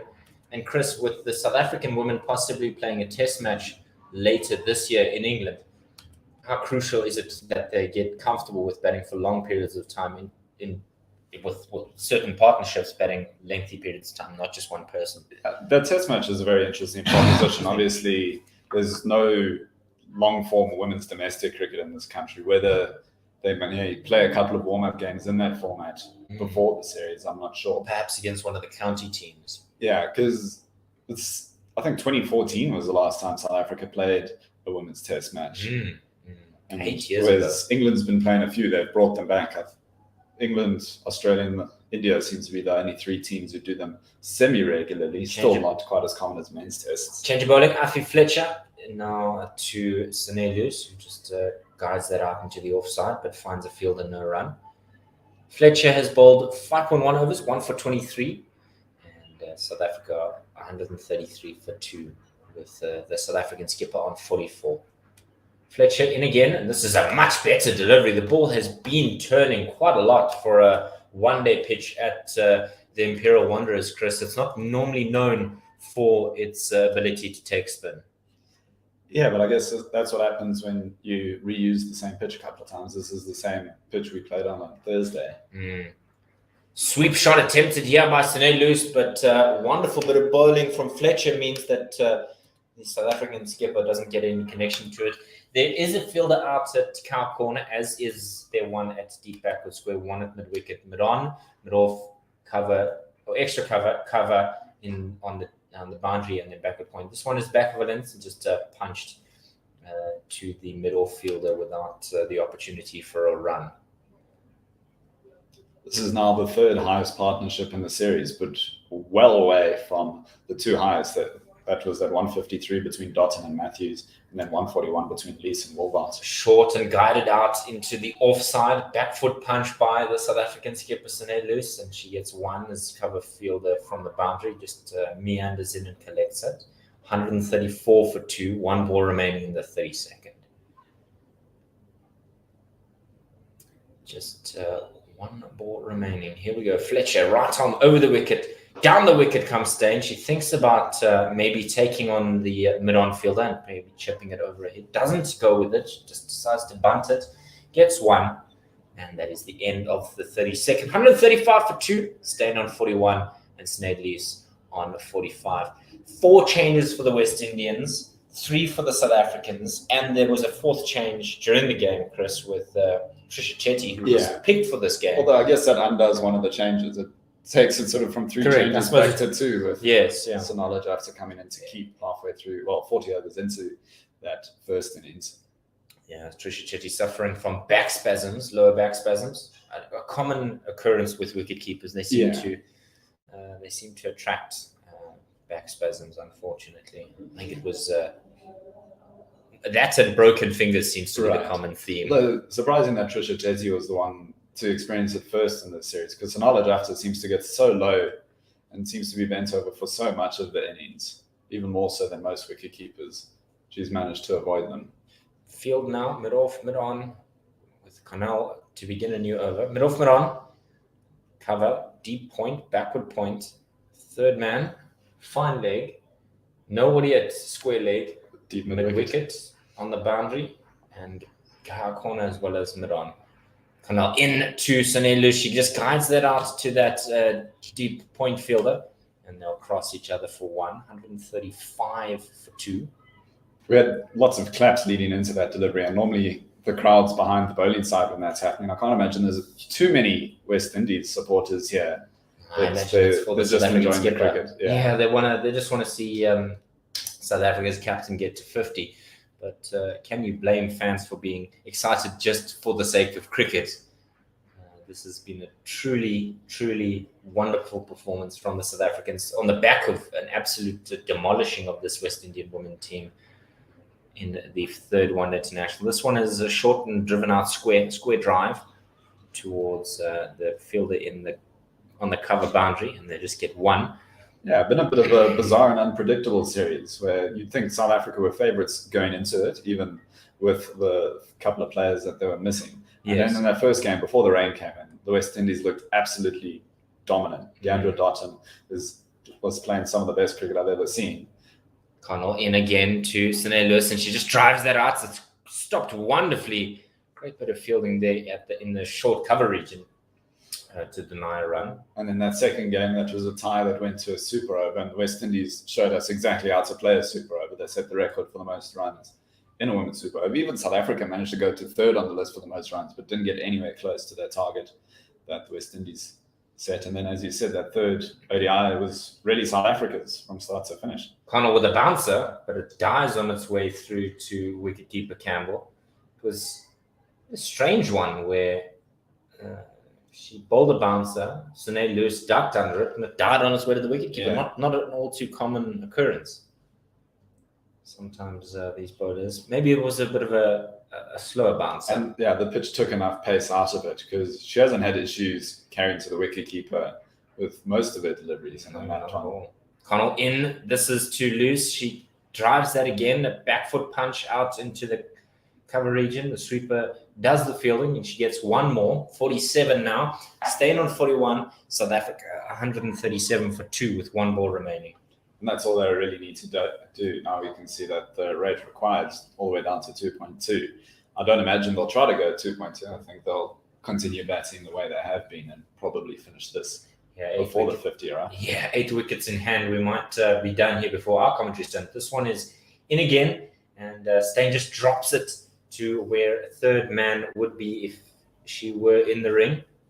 And they get across her 138 for 2, 33 overs gone, 42 from Steyn, 47 from Sinead Lees, and this partnership, 82. it's just wonderful to see. And also, Chris, importantly, this captain has played a vital role in both of the massive partnerships in South Africa's batting in the last 2 games. Yeah, Sinelli's, I mean, we've always known. She came into the side more as just a spin bowler, and we saw her slowly get promoted all the way up the order. And now she often comes in at 3 or 4. I mean, yeah, just such an asset with both bat and ball. Absolutely. The limited crowd that is in here in the hospitality suites over at the memorial side of the ground, cheering along the South African skipper, who's just 3 runs away from a 50. Field, let's give it to you. Long off, mid on, mid wicket, cow corner, deep backward square, slip in place. She comes right on over the wicket, and it's swept and swept hard. There's going to be a hard chase here for deep backward square. I think that's She doesn't win the race. 4 runs, good shot, great start to the over for Steyn. Yeah, I think if everything goes to plan for the South Africans, we're going to be hearing a lot of applause in the next couple of overs. As Steyn now moves to 46 and Elise is on 47 and the partnership's on 86. Lots of milestones coming up. You spoke about the double-edged blade, Chris. Andre Steyn, not yet playing in this series, gets an opportunity today, and she could so clearly be one of the star performers for today. Yeah, although I guess the consolation is that South Africa has picked a very good squad, very strong squad for that World Cup. It's not like there's a position that she could clearly take. This one to Steyn, and she tries to guide that to the left hand of backward point, but great bit of fielding there, snuffs out any opportunity to go past the inner ring. Still 142 for 2. Steyn, as Chris said, is on 46, loose on 47. Partnership now with 86. Just 33 required for the South Africans.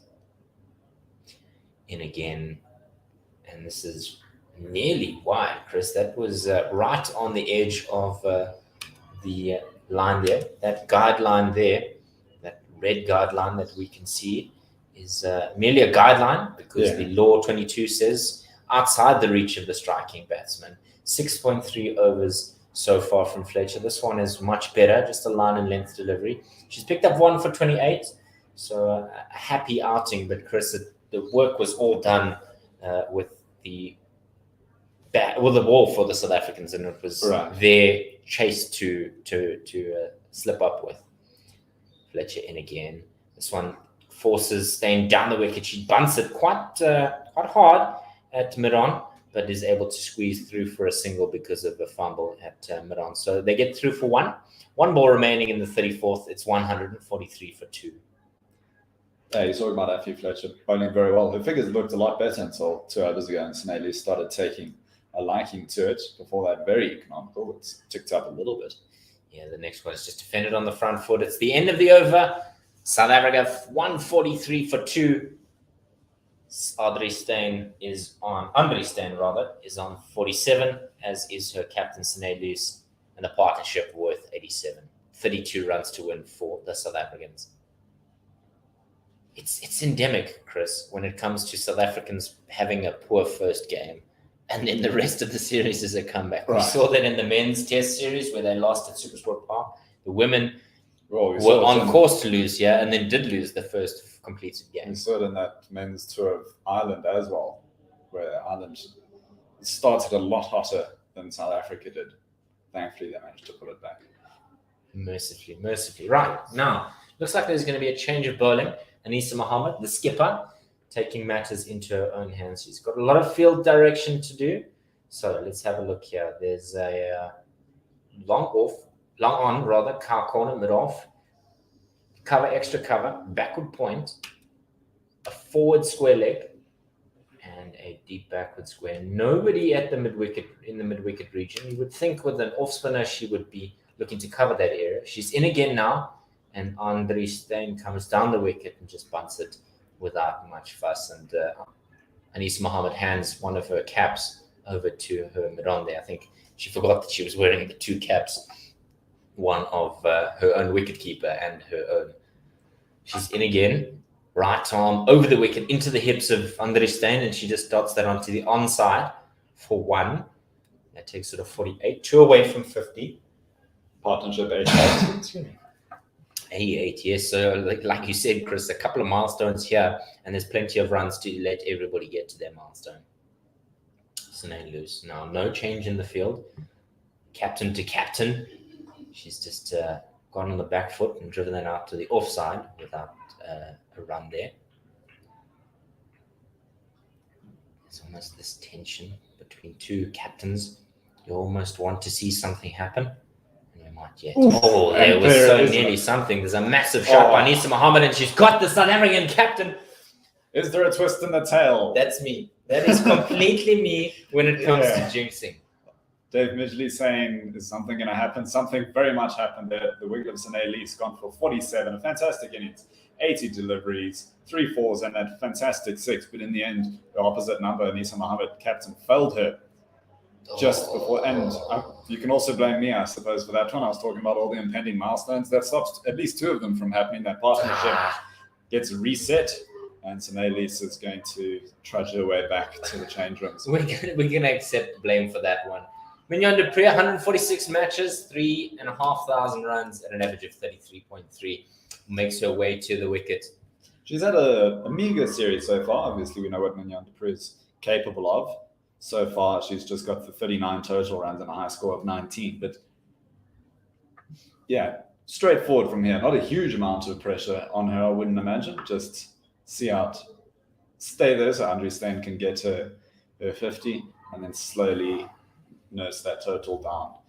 31 the deficit at the moment. Don't let anybody tell you that 32. jinxes aren't a thing and that commentators curse, pish posh. Don't let Seppo tell you. He'll tell you that one of our fellow commentators will tell you that those such things don't exist. Don't forget, you can tweet us as well at OneWorldSR. Share your thoughts with us. Will South Africa get over the line? Or like Chris said, will there be a twist in the tail? Already a little bit of a twist, I suppose. We expected them to get it at a canter. Obviously, South Africa is still firm favourites at this point, but I've seen stranger things happen. Win percentage might slightly shift. You think of a South Africa and West Indies game in which Charles Langeveld took 4 and 4, I think it was at the end of the game. Yeah, or at least a hat trick to finish. A hat trick, yes. It's certainly a possibility, but highly unlikely. There's always drama between these two teams. Chris, this was the venue of the famous AB de Villiers masterclass. Home of quite a few famous ODIs. That one that gets played every Christmas also took place here. Yeah, the 438 game, the greatest one-day international of all time. Nisa Mohammed now wiping her hands on the turf as Mignon du Preez takes guard, asking for centre, please, sir. Right, no change in the field, which you would think, Chris, that they would like to maybe close in on the new batter to put pressure. A little bit surprising, but I guess they know there's not a huge amount of pressure. Mignon du Preez, the batter, might be happy to go for that pull or sweep first ball up if the fielders weren't out there on the onside. Mental restart here for Andre Steyn. She was comfortable with Sine Loose at the other end.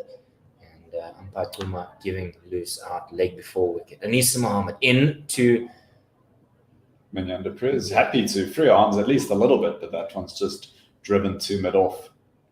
The moment when your mind just goes blank, it's like stalling at a robot.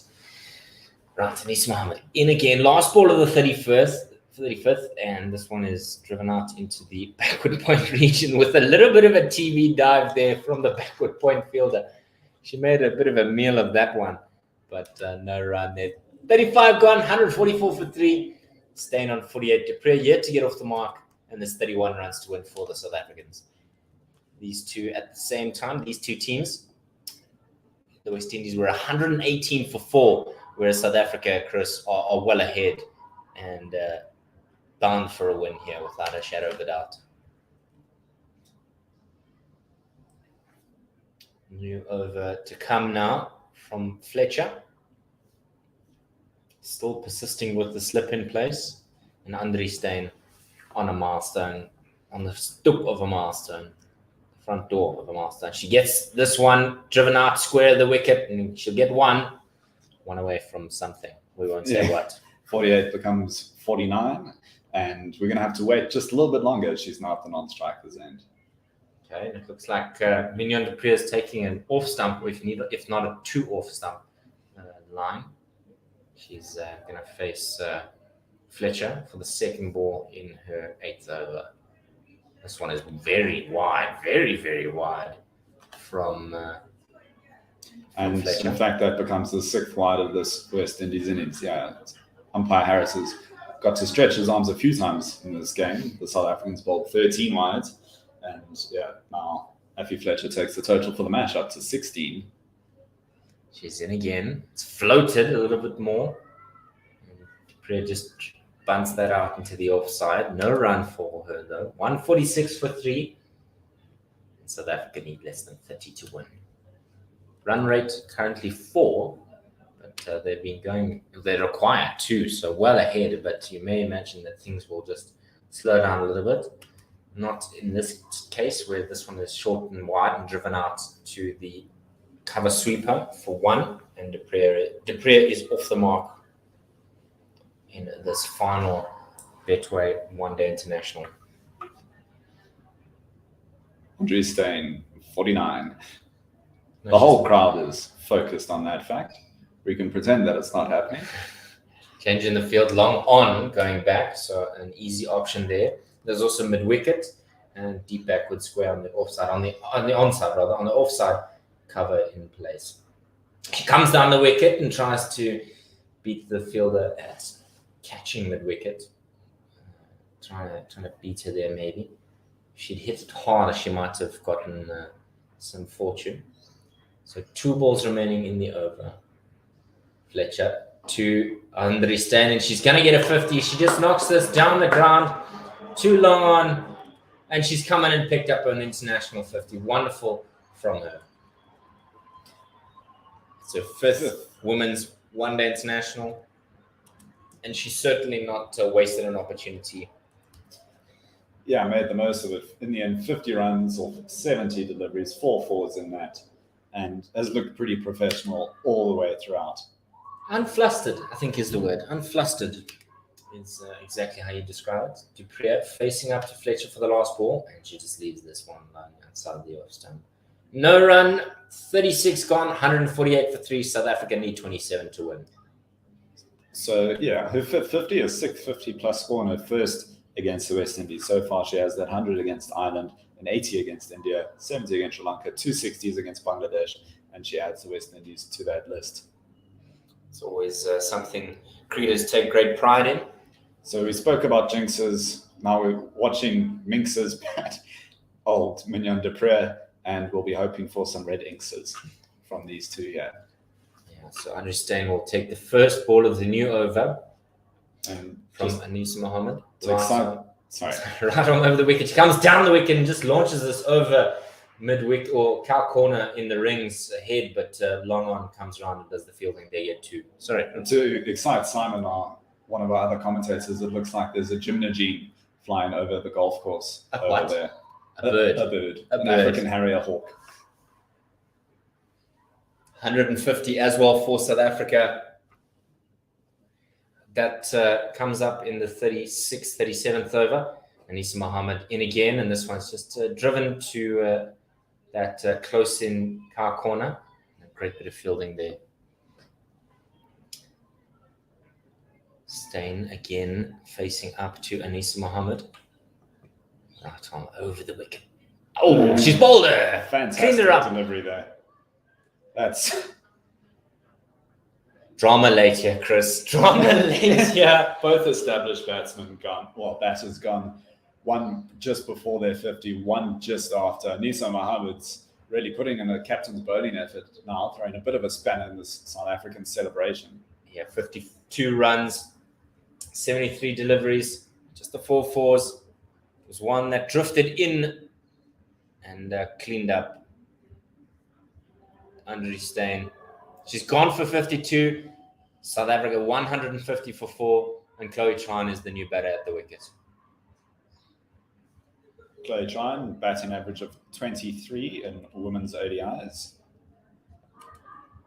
Her highest score coming against Ireland in 2016, that in 92, but that's not something that she'll need. Just 25 to get there, and an experienced head, Chris. Yeah, I think that's the important thing. The big difference between the two sides, the experience of that middle order. And we have 2 very experienced batters at the crease now in Mignon Dupree and Chloe Tryon, two women who've been there before over and over again. Probably the two most experienced in terms of caps. We'll just have Well, to have not on the squad. I would guess Marizon Cap has slightly more. Well, than- I mean, yeah. in the playing 11 today, you would back them to get you over the line with just 25 runs required.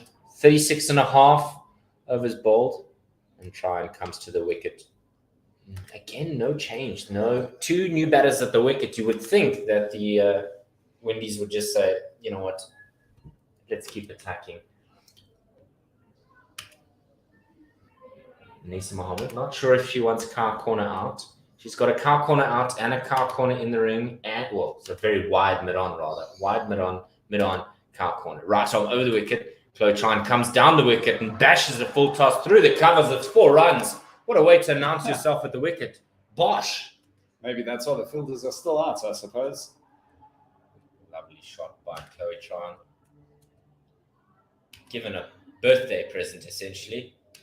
A full toss, hip high, and all Tryon had to do was to guide it through the wicket, guide it through the covers. So, yeah, you're right in that Mignon de Pre is the most experienced player in the squad. Trisha Chetty would have been second most. We don't know if we're going to see her or not. She went off the field in that first innings with a back spasm. Anisa Mohammed in again, and this is just driven down the ground. They're going to take 1. They thought about running 2 by the pace that they'd set off, but comfortable in just for 1. So how many caps has Chloe Tryon got? 83 for the and ODI Mignon de side. Pre is over 100. Yeah, 146. Legends of South African women's cricket. Anisa Mohammed in again, and this one's driven off the back foot through the legs of the fielder at short cover. That's an oh no moment. Straight through the legs, it's gone for 4, and South Africa are now needing less than 20. Deficit down to 16. If used to have anything to do with that, that might be done with 4 forwards. Save your legs. They were running there even when the ball was very much on its way to the boundary. That was frustrating. The long barrier came out and it found the only gap. Talk about precision. Vernon Philander in commentary for one of our fellow broadcast teams known as the Cape Surgeon. That was very much surgeon I line. guess there's bisecting fielders and there's bisecting fielders where you go straight through the fielder that is there. Bisecting a fielder as opposed to bisecting fielder. See what you mean? Right, start of a new over for Fletcher. She's bowled 8 overs, 1 for 33. These two are on 5 each. And I think they're going to wrap things up as quick as they can. 16 runs to win here. Fletcher in again. This is short and just defended out into the offside. You would have thought that the option to hit it in front of square, because there's no one in front of square with a leg spinner, you would hope that would be the case. But there is a backward point. This is now short and wide. She drives this off the back foot, but hits it a lot straighter than she would have hoped, and no run for Tryon there. So do you think there's a chance Chloe Tryon does try to go straight here? There's the mid-on and mid-off, and then no one behind them. Yeah, I would certainly think she might do so. Floated up and driven hard again, and decline run to Mignon de Pre from Chloe Tryon. Great stop there from the short cover. Just right on the edge of the square there. Moving in closer as she walks in. Fletcher in again. Short and into the body. It was the wrong one there. And Chloe Tryon didn't really pick it, Chris. Yeah, played it very late and almost played it onto her own stumps, just into her own shadow in the end. But after a few very confident strokes, that one may put some doubts in the mind of Chloe Tryon. Didn't read that one at all. In again, and this is short and wide and chipped almost out to backward point on a bounce. Could so nearly have resulted in a blunder. In the air, but short of that fielder at point. One ball remaining in the 38th. Fletcher bowling tight here. Down the wicket comes Tryon, who just pushes this out to long off. She turned it into a full toss. 1 run there, 160 up, and 38 to gone. So South Africa need 15 from 12 overs. This partnership now worth 10. They only need 1.2 to the over, Chris. And 2 experienced campaigners, you'd bet your house on them getting over the line here. If I had a house to put up as a wager, I'd be at the very least tempted. Although House music, maybe? If you I don't own have house any. music. I don't have any house music either. What a upgrade you. But I'm also Taste. incredibly risk averse, and I've watched enough cricket, so Okay. I'll say that they'll probably do it, but I'm not going to put any money on it. Probably do it convincingly. Anissa Mohammed to begin a new over try and comes down the wicket and drives hard at this one, but not able to beat the fielder at mid-off. New ball to be bowled. Anissa Mohammed with that famous little hop she does before she coming into bowl. This one is tucked away off the pads of trying, but she's not able to beat the wide mid-on fielder there. There's 1, 2, 3, 4, 5 people on the offside. On the onside, rather, 4 on the on. On the off. Oh, yeah, back to front. This one is worked away. There's a thought of a run, but declined by Mignon de Priya. Yeah, they've watched enough of Chloe Tryon, and that's the plan. I think she's someone who tends to clear that front foot and just have a swing towards the onside against the spinners. Particularly, we saw in the fourth game in that car corner region. This one is short and square driven out to that point boundary. That's going to run away for 4. And South Africa now need 11, 164 for 4. It's a good shot. Yeah, fantastic shot, especially given that field. She found the way to pierce that offside. And we're starting to hear the songs and war cries from the supporters in the ground. The old South African favorite, Allez, allez, allez, blaring across the ground. Yeah, with all 500 people that are here. We are excited to have fans back. That's what I can say. I said, come and watch if you can. It's probably a bit too late if you haven't left home to see any cricket. It depends how close you are, but still come through. The Imperial Wanderers, the home of South African cricket, and you can at me if you don't like it. Last one was just left alone outside the off stump. This one is full and just squeezed out of a Yorker length, and that ends the 39th over. South Africa 164 for 4, Tryon on 10, and Mignon de Priya on 5. Just 11 runs now to win, Chris. Yeah, that deficit ticks down, as does the rate required. Now just 1 run and over that they need to go at. I imagine they'll do it a little bit more quickly than that. Just a dolly, as our fearless commander-in-chief, Simon Gear, looks to take a photo of the African Harrier Hawk, I assume. Yeah, the bird.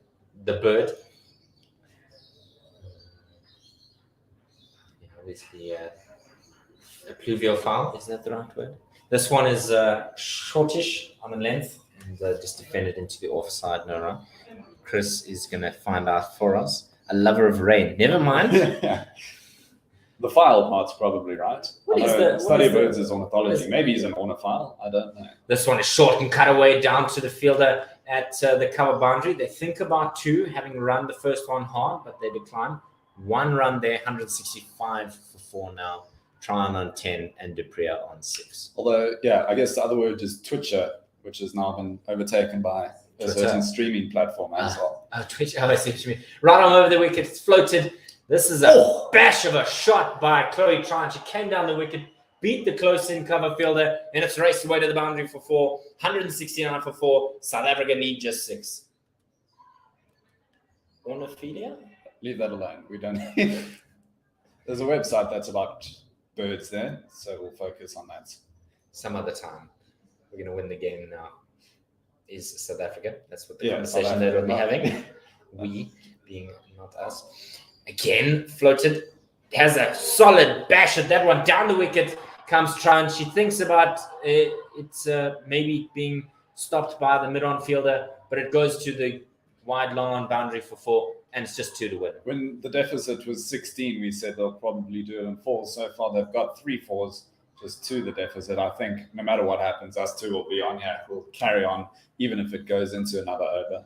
Yeah, We've done the hard yards. We deserve to. Get talk me to and the walk win. them over the line. Right on over the wicket and just driven out into the offside. It's stopped. Oh, it's not stopped. There's a misfield. And that is the game. South Africa have won 175 for 4, and they win by 6 wickets. They also win the series. It's a magic performance from these women. It's crucially for South Africa, a series-winning performance ahead of the World Cup. It has been an absolute pleasure to be with you throughout this Women's One-Day International Series.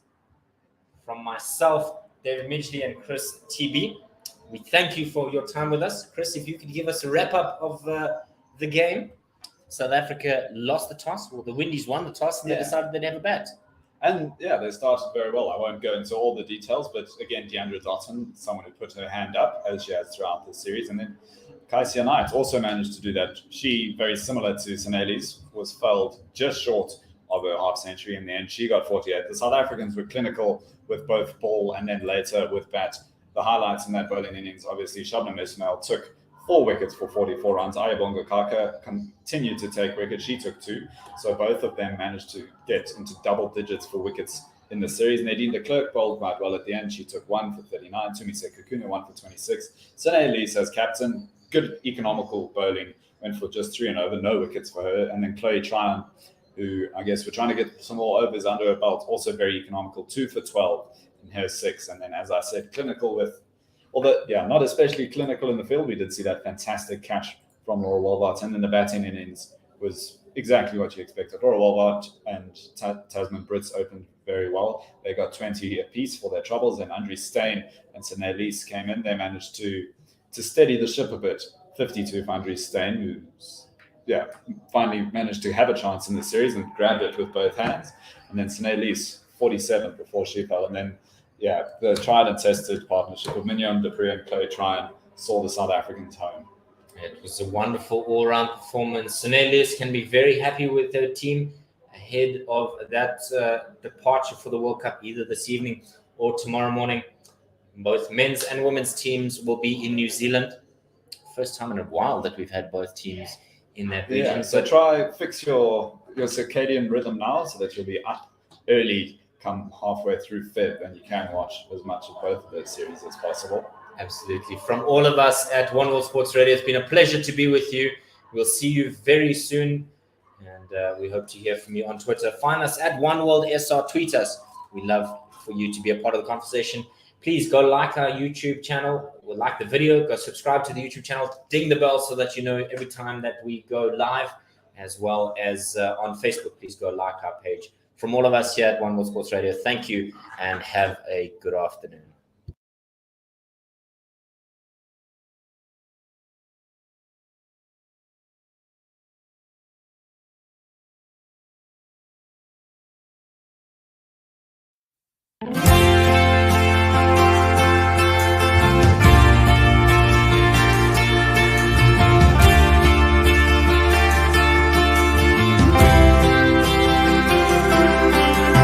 Life is lazy, life is sweet when